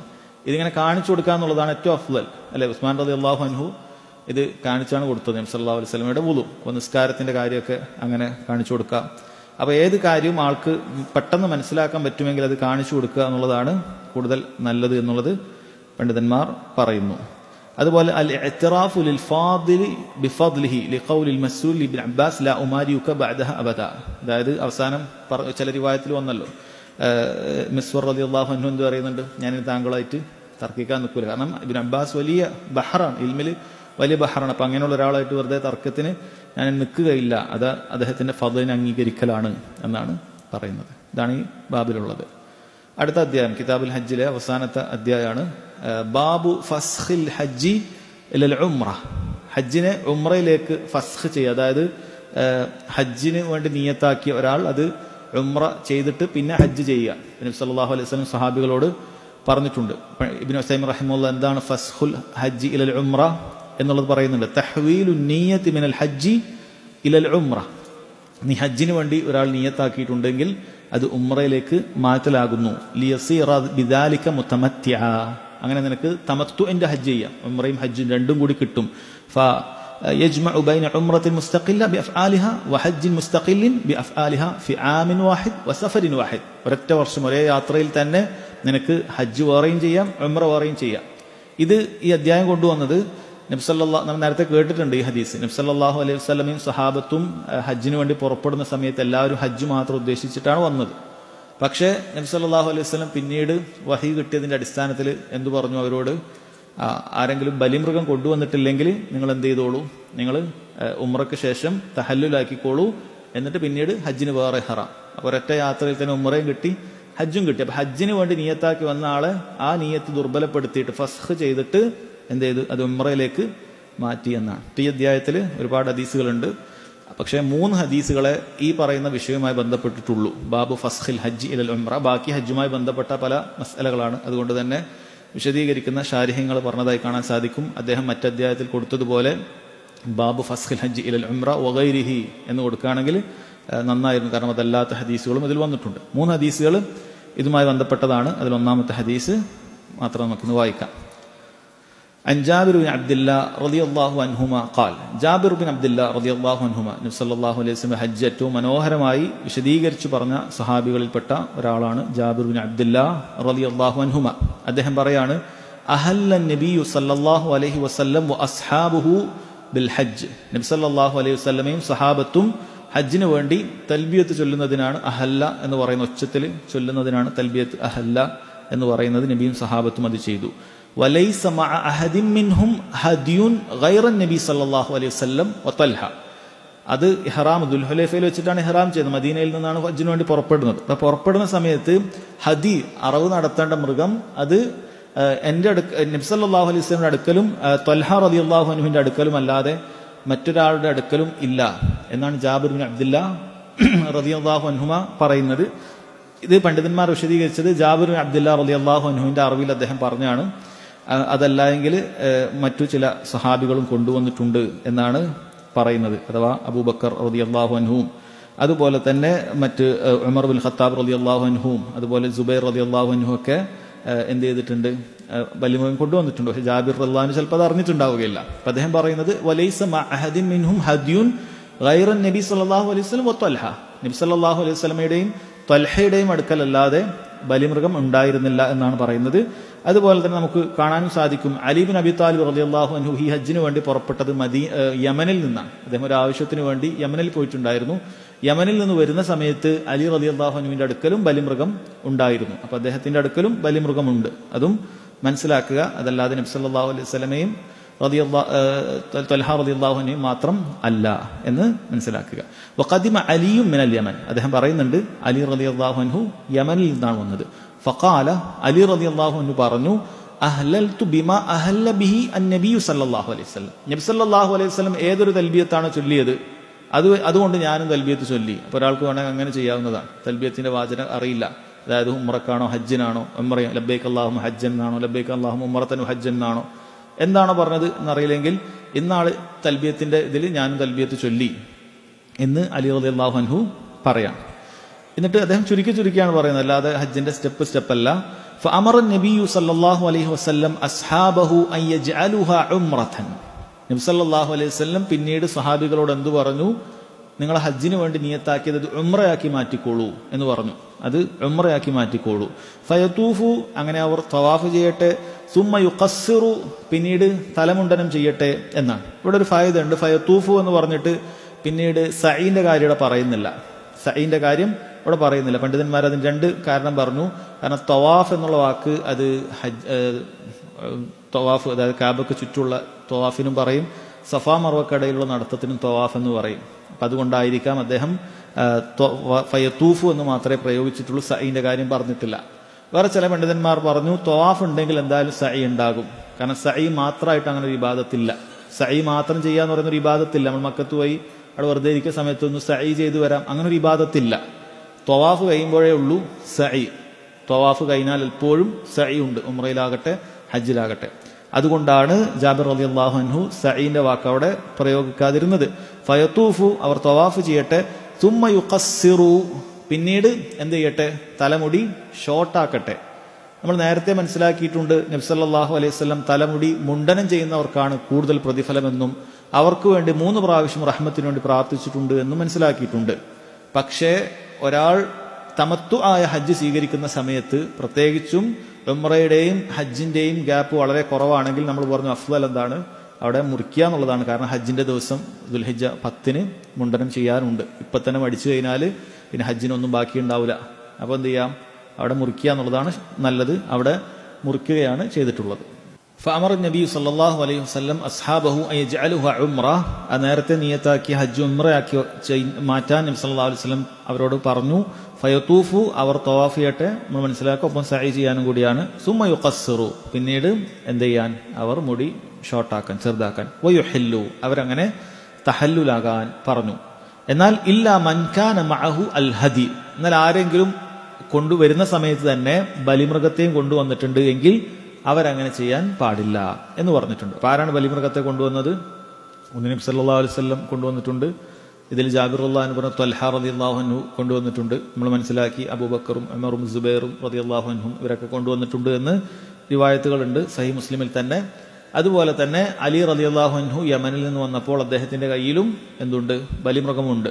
നബി സല്ലല്ലാഹു അലൈഹി വസല്ലം പറഞ്ഞു, ഹദി ആരുടെ കയ്യിലുണ്ടോ, ബലിമൃഗം ആരുടെ കയ്യിലുണ്ടോ അവരങ്ങനെ ചെയ്യാൻ പാടില്ല. കാരണം അതാണ് നിയമം. ബലിമൃഗവുമായിട്ട് മക്കത്തേക്ക് വന്നാൽ അവര് ഒരിക്കലും തമത്തുഇന്റെ രീതി സ്വീകരിക്കാൻ സാധിക്കുകയില്ല. അവർ പൂർണ്ണമായി ബലിമൃഗത്തെ അറുക്കുന്നത് വരെ ഇഹ്റാമിലായിരിക്കണം എന്ന് പറഞ്ഞു. ഇല്ലാ മൻ കാന മഅഹു അൽ ഹദി ഫഖാലു. ഈ വിവരം സഹാബികൾ ആദ്യമായിട്ട് കേൾക്കാൻ. സഹാബികൾ ആദ്യം വിചാരിച്ചത് ഹജ്ജിന് വേണ്ടി ഇഹ്റാം ചെയ്താൽ പിന്നീട് അങ്ങനെ ഒരു പരിപാടി ഇല്ല, പകുതിക്ക് വെച്ചൊരു ഉംറ ചെയ്ത് തഹല്ലുലാകുക എന്നുള്ളത് അവരാരും ചിന്തിക്കുന്നില്ല. മാത്രമല്ല പണ്ഡിതന്മാർ പറഞ്ഞിട്ടുള്ളത് കഴിഞ്ഞു പോയ ആളുകൾക്ക് ഹജ്ജുണ്ട്, അപ്പൊ അങ്ങനെ ഒരു നിയമം ഉണ്ടായിരുന്നില്ല. അതുകൊണ്ട് സഹാബികൾക്ക് ആർക്കും അറിയില്ല. ഫഖാലു, അതുകൊണ്ട് തന്നെ സഹാബികൾ ചോദിച്ചു, നൻതലിഖു ഇലാ മിന വദകറു അഹദിന യഖ്തുർ. അതൊരു പ്രയോഗമാണ്. ഞങ്ങളിൽ ഒരാൾ ഞങ്ങളുടെ ലൈംഗികാവയവത്തിൽ നിന്നും മനി പുറപ്പെടുന്ന അവസ്ഥയിൽ ഞങ്ങൾ മിനയിലേക്ക് പോകുകയോ എന്ന് പറഞ്ഞാൽ അത് ജിമാഇനെ ഉദ്ദേശിച്ചതാണ്. അഥവാ ദുൽഹിജ്ജ 8-നാണ് നമ്മൾ മിനയിലേക്ക് പോകുന്നത്. അതിന്റെ തൊട്ടു മുമ്പുള്ള ദിവസം നമ്മൾ ഹലാലായിരിക്കും, ഇഹ്റാമിലായിരിക്കുകയില്ല. അപ്പോൾ ഒരാൾക്ക് ഭാര്യയുമായി ബന്ധമുണ്ടായതിന്റെ പിറ്റേന്നൊക്കെ മിനയിലേക്ക് പോകാൻ പറ്റുമോ? സഹാബികൾക്ക് അങ്ങനെ അറിയില്ല. അവർ വിചാരിച്ചു നേരത്തെ വന്നത് മുതലേ ഇഹ്റാമിലായിരിക്കണം. അപ്പം അത് ആ ഒരു ഭാഷയിൽ അവർ ചോദിച്ചതാണ്. ഫബലഗ ദാലിക നബിയ സല്ലല്ലാഹു അലൈഹി വസല്ലം. ഈ വിവരം നബി സല്ലല്ലാഹു അലൈഹി വസല്ലമയുടെ അടുക്കലേക്ക് എത്തി. അത് പണ്ഡിതന്മാർ പറഞ്ഞു, ഒന്നുകിൽ ആരോ എത്തിച്ചതാണ്, അല്ലെങ്കിൽ അല്ലാഹു സുബ്ഹാനഹു വ തആല സഹാബികൾക്ക് ഇങ്ങനെ ഒരു ചിന്തയുണ്ടായിട്ടുണ്ട്. അവർക്ക് ഇതിലൊരു കേൾക്കാത്തൊരു കാര്യം ആദ്യമായി കേട്ടപ്പോൾ സ്വാഭാവികമായി ഉണ്ടാകുന്ന കാര്യം, അതുകൊണ്ടാണ് അവരങ്ങനെ ചോദിച്ചത്. അത് സ്വാഭാവികമാണ്, അത് ഉണ്ടായിട്ടുണ്ട് എന്ന് പറഞ്ഞു. അപ്പോഴാണ് നബി സല്ലല്ലാഹു അലൈഹി വസല്ലം സ്വഹാബത്തിനെ സാന്ത്വനിപ്പിച്ചുകൊണ്ടുള്ള വാക്ക് പറഞ്ഞത്. ലൗ ഇസ്തഖ്ബൽതു മിൻ അംരി മസ്തദ്ബർതു മാ അഹ്ദൈതു വലൗല അന്ന മഇയൽ ഹദിയ ലഅഹ്ലൽതു. ഇപ്പോൾ എനിക്ക് അറിഞ്ഞ കാര്യം ഞാൻ നേരത്തെ അറിഞ്ഞിരുന്നെങ്കിൽ മാ അഹ്ദൈതു, ഞാൻ എൻ്റെ കൂടെ ബലിമൃഗത്തെ കൊണ്ടുവരുമായിരുന്നില്ല. വലൗല അന്ന മഇയൽ ഹദിയ, എൻ്റെ കൂടെ ബലിമൃഗം ഉണ്ടായിരുന്നില്ലെങ്കിൽ ലഅഹ്ലൽതു, ഞാൻ നിങ്ങളോടൊപ്പം എന്തു ചെയ്യും? ഞാനും നിങ്ങളോടൊപ്പം തന്നെ തഹല്ലുൽ ചെയ്യുമായിരുന്നു എന്നാണ് പറഞ്ഞിട്ടുള്ളത്. അവിടെ വളരെ കൃത്യമായി നബി സല്ലല്ലാഹു അലൈഹി വസല്ലം പറഞ്ഞു. അതായത് സഹാബികൾക്ക് നബി സല്ലല്ലാഹു അലൈഹി വസല്ലം ചെയ്യുന്നില്ല, ബാക്കിയുള്ളവരോട് ചെയ്യാനാണ് പറയുന്നത്. അപ്പോൾ സഹാബികൾക്ക് അതൊരു പ്രയാസം ഉണ്ടാക്കി. അപ്പോൾ നബി സല്ലല്ലാഹു അലൈഹി വസല്ലം കാര്യം പറഞ്ഞു, ഞാൻ ബലിമൃഗത്തെ കൊണ്ടുവന്നത് കൊണ്ടാണ്. ഞാൻ അങ്ങനെ കൊണ്ടുവന്നില്ലായിരുന്നെങ്കിൽ ഞാനും നിങ്ങളോടൊപ്പം ഉംറ കഴിഞ്ഞ് തഹല്ലുലായി ഞാൻ എന്ത് ചെയ്യും? ഹജ്ജ് വേറെ നിയത്താക്കി വേറെ ചെയ്യും. ഞാനത് കൊണ്ടുവന്നത് കൊണ്ടാണ് എന്ന് പറഞ്ഞു. ഒരുപാട് ഫായിദുള്ള വാക്കാണ്. നബി സല്ലല്ലാഹു അലൈഹി വസല്ലമക്ക് ഭാവിയിൽ എന്താണ് സംഭവിക്കുക എന്നുള്ളത് അറിയില്ല. കാരണം അള്ളാഹു സുബ്ഹാനഹു വ തആല ഗൈബ് അറിയിക്കുമ്പോഴേ അറിയുകയുള്ളൂ. അള്ളാഹു അപ്പോഴാണ് ഇങ്ങനൊരു നിയമം ഇറക്കുന്നത്. മദീനയിൽ ദുൽഹുലൈഫയിലുള്ള സമയത്ത് നബി സല്ലല്ലാഹു അലൈഹി വസല്ലമക്ക് അറിയുകയില്ല. അള്ളാഹു തആല അറിയിച്ചു കൊടുക്കുന്ന ഗൈബിയായ കാര്യങ്ങളല്ലാതെ നബി സല്ലല്ലാഹു അലൈഹി വസല്ലമക്ക് സ്വന്തമായി അങ്ങനെ അറിയാൻ യാതൊരു വകുപ്പുമില്ല. അപ്പം അത് സംഭവിച്ചു. അത് നബി സല്ലല്ലാഹു അലൈഹി വസല്ലം പറഞ്ഞു. അതുപോലെ തന്നെ അവിടെ ലൗ എന്നുള്ള പ്രയോഗം പ്രയോഗിച്ചിട്ടുണ്ട്. ലൗ ഇങ്ങനെ ആയാൽ എന്ന് പറയുന്നത് നിരുപാധികം നിഷിദ്ധമല്ല. അത് നിഷിദ്ധമാകുന്നത് നമുക്ക് ഖദറിനോടൊരു വിയോജിപ്പുണ്ടാകുന്ന രൂപത്തിൽ സംസാരിക്കുമ്പോഴാണ് അത് നിഷിദ്ധമാകുന്നത്. അതല്ലാതെ ഒരാൾ പറയാണ്, ഒരാൾ പരീക്ഷയ്ക്ക് തോറ്റ് ഇരിക്കുന്ന സമയത്തൊന്നും പഠിച്ചിട്ടില്ല. അപ്പം നമ്മൾ അയാളോട് പറഞ്ഞു, നീ പഠിച്ചിരുന്നെങ്കിൽ നിനക്ക് ജയിക്കാമായിരുന്നു, അത്ര എളുപ്പമുള്ള പരീക്ഷയായിരുന്നു. ആ പറച്ചിൽ തെറ്റല്ല. ആ പറച്ചിൽ തെറ്റല്ല, അത് കുഴപ്പമില്ലാത്ത പറച്ചിലാണ്. പക്ഷേ നമുക്ക് എന്തെങ്കിലുമൊക്കെ ഒരു വലിയ അപകടമൊക്കെ സംഭവിച്ചു, ഞാൻ അങ്ങനെ പോയിട്ടില്ലെങ്കിൽ രക്ഷപ്പെടുമായിരുന്നു, ആ രൂപത്തിൽ നമ്മൾ പറയാൻ പാടില്ല. ആ രൂപത്തിൽ പറയാൻ പാടില്ല. മറിച്ചൊരു ഖബർ എന്നുള്ള നിലക്ക് ഒരു കാര്യം ഇങ്ങനെ ചെയ്തിരുന്നെങ്കിൽ നമുക്കത് ശരിയാക്കാമായിരുന്നു, അത് കുഴപ്പമില്ല എന്നുള്ളത്. ഇപ്പോൾ ഒരു കാറ് സ്ലിപ്പായി പോയി, കാറ് വളരെയധികം തയഞ്ഞ ടയറാണ്. അപ്പോൾ നമ്മൾ പൊതുവെ ഒരു ഖബർ പറഞ്ഞു കൊടുക്കും, നല്ല ടയർ ഇട്ടിരുന്നെങ്കിൽ പൊതുവെ അങ്ങനെ സ്ലിപ്പാവുകയില്ല, അതാണ് പ്രശ്നം പറ്റിയത് എന്ന് പറയും. പക്ഷേ നമ്മൾ ആ ഒരു ഖദറിനോട് ഒരു മുആറളത്തായിക്കൊണ്ട് അതിനോട് എതിർത്തുകൊണ്ടുള്ള സംസാരം അതാണ് പാടില്ലാത്തത്. നബി സല്ലല്ലാഹു അലൈഹി വസല്ലം പറഞ്ഞു, ഞാൻ നേരത്തെ അറിഞ്ഞിരുന്നെങ്കിൽ ഞാൻ ഇങ്ങനെ ചെയ്യുമല്ലോ. അതായത് ഞാൻ ചെയ്യാത്തതിന്റെ കാരണം ഒരു തഅലീൽ, കാരണം പറഞ്ഞു കൊടുക്കാൻ വേണ്ടിയിട്ട് ലൗ ഉപയോഗിക്കാമെന്ന് പണ്ഡിതന്മാർ ഈ വാക്കിൽ നിന്നും തെളിവ് പറഞ്ഞിട്ടുണ്ട്. ശരി, അദ്ദേഹം തുടരുന്നു. ആയിഷ റളിയല്ലാഹു അൻഹ, അവർക്ക് ഹൈദുണ്ടായി. ഇത് ദുൽഹിജ്ജ 4-നാണ് എന്ന് അഭിപ്രായമുണ്ട്. അവർ മക്കയിലേക്ക് എത്തുന്നതിന് തൊട്ടു മുമ്പായിട്ട് ആയിഷ റളിയല്ലാഹു അൻഹക്ക് ഹൈദുണ്ടായിട്ടുണ്ട്. പിന്നീട് ദുൽഹിജ്ജ 10 വരെ അവർക്ക് ഹൈദുണ്ട്. അതുകൊണ്ട് തന്നെ 8-നും 9-നും ഒക്കെ ചെയ്യേണ്ട കർമ്മങ്ങൾ അവർക്ക് ഹൈദിലാണുള്ളത്. അതുകൊണ്ട് എന്ത് ചെയ്തു? ഫനസകത്തിൽ മനാസിക കുല്ലഹ ഗൈറ അൻഹ ലം തതുഫ് ബിൽ ബൈത്ത്. ആയിഷ റളിയല്ലാഹു അൻഹ തവാഫ് ഒഴികെയുള്ള ബാക്കിയുള്ള ഹജ്ജിന്റെ കർമ്മങ്ങളൊക്കെ ചെയ്തു. കാരണം തവാഫിനാണ് നമുക്ക് എന്ത്? തവാഫിന് സഈനും വേണം. ത്വാഫിനാണ് നമുക്ക് ശുദ്ധി ആവശ്യമുള്ളത്. ത്വാഫ് ഉണ്ടെങ്കിൽ സഈ ഉണ്ടാകുന്നുള്ളൂ എന്നുള്ളത് കൊണ്ട് അതിനെയും പണ്ഡിതന്മാർ ചേർത്ത് പറഞ്ഞിട്ടുണ്ട്. അപ്പോൾ ത്വാഫ് ഒഴികെയുള്ള ബാക്കിയുള്ള കർമ്മങ്ങൾ, അതായത് ദുൽഹിജ്ജ 8-ന് ഇപ്പോൾ ഒരു സ്ത്രീക്ക്, ഇപ്പോൾ ഈ കേൾക്കുന്ന ഒരു സ്ത്രീ, ഹജ്ജിന് പോകുന്ന ഒരു സ്ത്രീക്ക് ഹൈദ് ഉണ്ടായി എന്ന് വിചാരിക്കുക, ഒരു കുഴപ്പമില്ല. എന്ത് ചെയ്താൽ മതി? അവർക്ക് ദുൽഹിജ്ജ 8-ന് മിനയിലേക്ക് പുറപ്പെടാം, അതിന് യാതൊരു കുഴപ്പമില്ല. മസ്ജിദൊന്നുമല്ല. അതുപോലെ തന്നെ 9-ന് അറഫയിലേക്ക് പുറപ്പെടാം, യാതൊരു കുഴപ്പമില്ല. അവിടെയും വുളൂവിൻ്റെ ആവശ്യമൊന്നുമില്ല, അവർക്ക് നിസ്കാരമൊന്നുമില്ല, മുസാഫ് സ്പർശിക്കേണ്ട ആവശ്യമില്ല, ഖുർആൻ ഓതാം, ദിക്റും ദുആയൊക്കെ ചെല്ലാം, യാതൊരു കുഴപ്പമില്ല. അങ്ങനെ ആയിഷ റളിയല്ലാഹു അൻഹ ബാക്കിയുള്ള ഹജ്ജിന്റെ കർമ്മങ്ങളെല്ലാം ചെയ്തു. ഫനസകത്തിൽ മനാസിക കുല്ലഹ ഗൈറ അന്നഹ ലം തതുഫ് ബിൽ ബൈത്ത്. അവർ തവാഫ് മാത്രം ചെയ്തില്ല, ഹജ്ജിന്റെ തവാഫ് മാത്രം അത് ചെയ്തില്ല. ഫലമ്മ തഹുറത് വതാഫത് ബിൽ ബൈത്ത്. പിന്നീട് എപ്പോഴാണ് ശുദ്ധിയാകുന്നത്? അപ്പോൾ തവാഫുൽ ഇഫാദ, ഹജ്ജിന്റെ തവാഫ് അപ്പോൾ ചെയ്താൽ മതി. ഫലമ്മ തഹുറത് വതാഫത് ബിൽ ബൈത്ത്. അവർ അങ്ങനെ ഹജ്ജ് ചെയ്തു. ഫഖാലത് യാ റസൂലല്ലാഹ് തൻതലിഖൂന ബിഹജ്ജിൻ വഉംറ വഅൻതലിഖു ബിഹജ്ജ്. അല്ലാഹുവിന്റെ റസൂലേ, സഹാബികളെല്ലാം ഉംറ വേറെ ഹജ്ജ് വേറെ ചെയ്തിട്ടുണ്ട്, എനിക്ക് അങ്ങനെ ചെയ്യാൻ സാധിച്ചിട്ടില്ല. കാരണം ഹൈളുള്ളത് കാരണത്താൽ അവർ അത് അങ്ങനെ ചെയ്യാൻ സാധിച്ചില്ല. എത്തുമ്പോൾ സമയത്ത് തന്നെ അവർക്ക് തവാഫുൽ ഖുദൂമോ, അതായത് രണ്ടിനും കൂടി, ഇപ്പൊ ഖിറാൻ ചെയ്യുന്ന ആൾക്ക് രണ്ടും കൂടി ഒരു ഉംറ, ഒരു തവാഫും ഒരു സഈം മതി. അത് ആയിഷ റളിയല്ലാഹു അൻഹയ്ക്ക് രണ്ടും വേറെ വേറെ, ഉംറ വേറെ ഹജ്ജ് വേറെ, അങ്ങനെ ചെയ്യാൻ സാധിച്ചിട്ടില്ല. ഉദാഹരണത്തിന് തമത്തു ഉദ്ദേശിച്ചുകൊണ്ട് ഇവിടുന്ന് ഒരു സ്ത്രീ പോവുകയാണ്, മക്കത്ത് എത്തുന്നതിന് മുമ്പ് അവർക്ക് ഹൈള് വന്നു. സ്വാഭാവികമായിട്ട് ഉംറ ചെയ്യാൻ സാധിക്കുകയില്ല. അപ്പൊ എന്ത് ചെയ്തു? ഉംറയുടെ തവാഫോ സഈ ഒന്നും ചെയ്യാതെ ദുൽഹിജ്ജ 8 വരെ കാത്തുന്നു. 8-ന് ഹജ്ജിന്റെ കർമ്മങ്ങൾ ചെയ്തു. ബാക്കിയുള്ളിടത്തൊക്കെ പോയി, മിനയിൽ പോയി, അവിടുന്ന് പിന്നീട് അറഫയിലേക്ക് വന്നു. ഒന്ന് രാത്രി മുസ്ദലിഫയിലേക്ക് പോയി, പിറ്റേന്ന് മിനയിലേക്ക് പോയി, ജമറത്തുൽ അഖബയിൽ ഇറങ്ങി കാര്യങ്ങളൊക്കെ ചെയ്തു. പിന്നീട് ഹൈദ് മാറിയ സമയത്ത് 10-നോ 11-നോ എപ്പോഴാണ് മാറുന്നത്, അപ്പോൾ രണ്ടും കൂടിയിട്ട് മക്കയിൽ ത്വാഫും സഈയും അവർക്ക് ചെയ്യാം. അഥവാ അവർക്ക് അതിനിടയിൽ പ്രത്യേകമായി ആദ്യം ഉംറ ചെയ്ത് തഹല്ലുലാകാൻ സാധിച്ചിട്ടില്ല. തമത്തുവിന്റെ രീതി ബാക്കിയുള്ള സഹാബത്തൊക്കെ ചെയ്ത സമയത്ത് ആയിഷ റളിയല്ലാഹു അൻഹക്ക് സാധിച്ചിട്ടില്ല. ആയിഷ റളിയല്ലാഹു അൻഹു ഏതാണ്ട് ഖിറാന് പോലെ രണ്ടും കൂടി ഒന്നായിട്ട് തന്നെ ചെയ്യാൻ പറ്റിയിട്ടുള്ളൂ. അപ്പോഴാണ് ആയിഷ റളിയല്ലാഹു അൻഹ അവരുടെ ആ പ്രസിദ്ധമായ വാക്ക് അവർ ചോദിച്ചത്. എന്താണ് ചോദിച്ചത്? തൻതലിഖൂന ബിഹജ്ജിൻ വഉംറ വഅൻതലിഖു ബിഹജ്ജ്. സഹാബികൾ എല്ലാവരും ഉംറയും ഹജ്ജും വേറെ വേറെ ചെയ്തിട്ടുണ്ട്, എനിക്ക് ഹജ്ജ് മാത്രമേ കിട്ടിയിട്ടുള്ളൂ എന്ന് പറഞ്ഞു. അപ്പോൾ ആയിഷ റളിയല്ലാഹു അൻഹക്ക് ഒരു ഉംറ കൂടി ചെയ്യാൻ വേണ്ടി നബി സല്ലല്ലാഹു അലൈഹി വസല്ലം അവിടെ അതിന് വഴി പറഞ്ഞു കൊടുക്കുകയാണ്. ഫഅമറ അബ്ദുറഹ്മാൻ ഇബ്നു അബീ ബക്കർ, ആയിഷ റളിയല്ലാഹു അൻഹയുടെ സഹോദരൻ അബ്ദുറഹ്മാനിനോട് നബി സല്ലല്ലാഹു അലൈഹി വസല്ലം കൽപ്പിച്ചു, അൻ യഖ്റുജ മഅഹ ഇല തൻഈം. ആയിഷ റളിയല്ലാഹു അൻഹയും കൂട്ടിയിട്ട് തൻഈമിലേക്ക് പോവുക. തൻഈം എന്ന് പറഞ്ഞു കഴിഞ്ഞാൽ ഇന്ന് മസ്ജിദ് ആയിഷ എന്ന് പറഞ്ഞ മക്കത്ത് ഹറമിന്റെ ഏറ്റവും അടുത്തുനിന്ന് ഉള്ള ഹില്ല്. ഹറമിന്റെ പുറത്തുനിന്നാണ് മക്കക്കാർക്ക് ഉംറ ചെയ്യണമെങ്കിൽ പോകേണ്ടത്. അപ്പൊ ഹറമിന്റെ ഏറ്റവും അദ്നൽ ഹില്ലാണ് ഈ തൻഈം എന്ന് പറയുന്നത്. വളരെ കുറഞ്ഞ 3-4 കിലോമീറ്റർ പോകുന്ന താമസം അവിടെ എത്തും. അപ്പൊ അവിടെയാണ് ഇന്ന് മസ്ജിദ് ആയിഷ എന്ന് പറഞ്ഞ പേരിൽ വലിയ പള്ളി ഉള്ളത്. അപ്പൊ അവിടേക്ക് പോകാൻ വേണ്ടി ഞാൻ അബ്ദുറഹ്മാൻ ബിൻ അബീ ബക്കർ റളിയല്ലാഹു അൻഹുമ അദ്ദേഹത്തോട് നബി സല്ലല്ലാഹു അലൈഹി വസല്ലം എന്ത് പറയുകയാണ്, ഫഅതമറത് ബഅദൽ ഹജ്ജ്. അങ്ങനെ ഹജ്ജിന് ശേഷം ആയിഷ റളിയല്ലാഹു അൻഹ എന്ത് ചെയ്തു? ഒരു പ്രത്യേക ഉംറ അവിടെ ചെയ്തു. ഇവിടെ ഒരു പ്രത്യേക മസ്അല ഉള്ള ഒരു വിഷയമാണ്. അഥവാ ഒരു യാത്രയിൽ ഒരാൾക്ക് ഒന്നിൽ കൂടുതൽ ഉംറ പറ്റുമോ ഇല്ലേ എന്നുള്ള വിഷയത്തിൽ അഹ്ലുസുന്നത്തുൽ ജമാഅത്തിന്റെ പണ്ഡിതന്മാർക്കിടയിൽ തന്നെ അഭിപ്രായ വ്യത്യാസമുണ്ട്. അഹ്ലുസുന്നത്തിന്റെ ഇടയിൽ തന്നെ അഭിപ്രായ വ്യത്യാസമുണ്ട്. Sheikh bin Baz, Sheikh Salih Fawzan ഹഫിളഹുല്ലാഹ്, അവരൊക്കെ അഭിപ്രായം ഒന്നിൽ കൂടുതൽ ഉംറ ചെയ്യാമെന്നാണ്. അവർ ഈ തെളിവാണ് സ്വീകരിച്ചിട്ടുള്ളത്. കാരണം ആയിഷ റളിയല്ലാഹു അൻഹ ഒരൊറ്റ യാത്രയാണ് വന്നിട്ടുള്ളത്. അവരവിടെ ചെയ്യേണ്ട ഹജ്ജ് ചെയ്തിട്ടുമുണ്ട്. എന്നിട്ടും എന്ത് ചെയ്തു? അവർ മക്കക്കാരിയല്ല, മദീനയിൽ നിന്ന് വന്നതാണ്. മദീനയിൽ മുഖീമുമല്ല. എന്നിട്ടും എന്ത് ചെയ്തു? അവിടെ ഒരു ഉംറ ചെയ്യാൻ വേണ്ടി ഹില്ലിലേക്ക് പോയി തിരിച്ചു വന്നു, ഉംറ ചെയ്തിട്ടുണ്ട്. അപ്പൊ അതാണ് പണ്ഡിതന്മാർ തെളിവാക്കിയിട്ടുള്ളത്. വേറെ ചിലർ പറഞ്ഞു നബി സല്ലല്ലാഹു അലൈഹി വസല്ലം ചെയ്തിട്ടില്ല. ആയിഷ റളിയല്ലാഹു അൻഹയ്ക്ക് അനുവാദം കൊടുത്തിട്ടുണ്ടെങ്കിൽ നബി സല്ലല്ലാഹു അലൈഹി വസല്ലമക്ക് വേണമെങ്കിൽ ചെയ്യാമല്ലോ. ഒരുപാട് ദിവസം അവിടെ മക്കത്ത് ജീവിച്ചു, മക്കത്ത് ഒരുപാട് ദിവസം അവിടെ നിന്നു. അപ്പൊ അത്രയും ദിവസങ്ങളിൽ നബി സല്ലല്ലാഹു അലൈഹി വസല്ലം ആ ഒരു ഖിറാനായ രീതിയിൽ ഉംറയും ഹജ്ജും ഒരുമിച്ച് ചെയ്യുക എന്നുള്ളതല്ലാതെ, കാരണം വളരെ ദൂരത്തു നിന്നാണ് വരുന്നത്, ഇനി വരണമെന്നില്ല, മദീനയിൽ നിന്ന് വാഹനപ്പുറത്ത് കഷ്ടപ്പെട്ട് വന്നതാണ്. അപ്പോൾ കുറെ ഉംറ ചെയ്തൂടെ? നബി സല്ലല്ലാഹു അലൈഹി വസല്ലം അങ്ങനെ ചെയ്തിട്ടില്ല. അതുകൊണ്ടാണ് ഇപ്പുറത്തുള്ള പണ്ഡിതന്മാർ പറഞ്ഞത് ഒരു യാത്രയിൽ ഒരു ഉംറ, അതാണ് സുന്നത്ത്. നബി സല്ലല്ലാഹു അലൈഹി വസല്ലം അതിന് വിരുദ്ധമായി ഒരു യാത്രയിലും 2 ഉംറ ചെയ്തതായി തെളിവ് വന്നിട്ടില്ല എന്ന് പറഞ്ഞു. എന്തു തന്നെയായാലും ഇത് ശക്തമായ അഭിപ്രായ വ്യത്യാസമുള്ള വിഷയമാണ്. ഒരാൾ ഒന്നിൽ കൂടുതൽ ഉംറ ചെയ്യുന്നുണ്ട് എങ്കിൽ അത് നിരുപാധികം തെറ്റാണ് എന്ന് പറയാൻ പാടില്ല.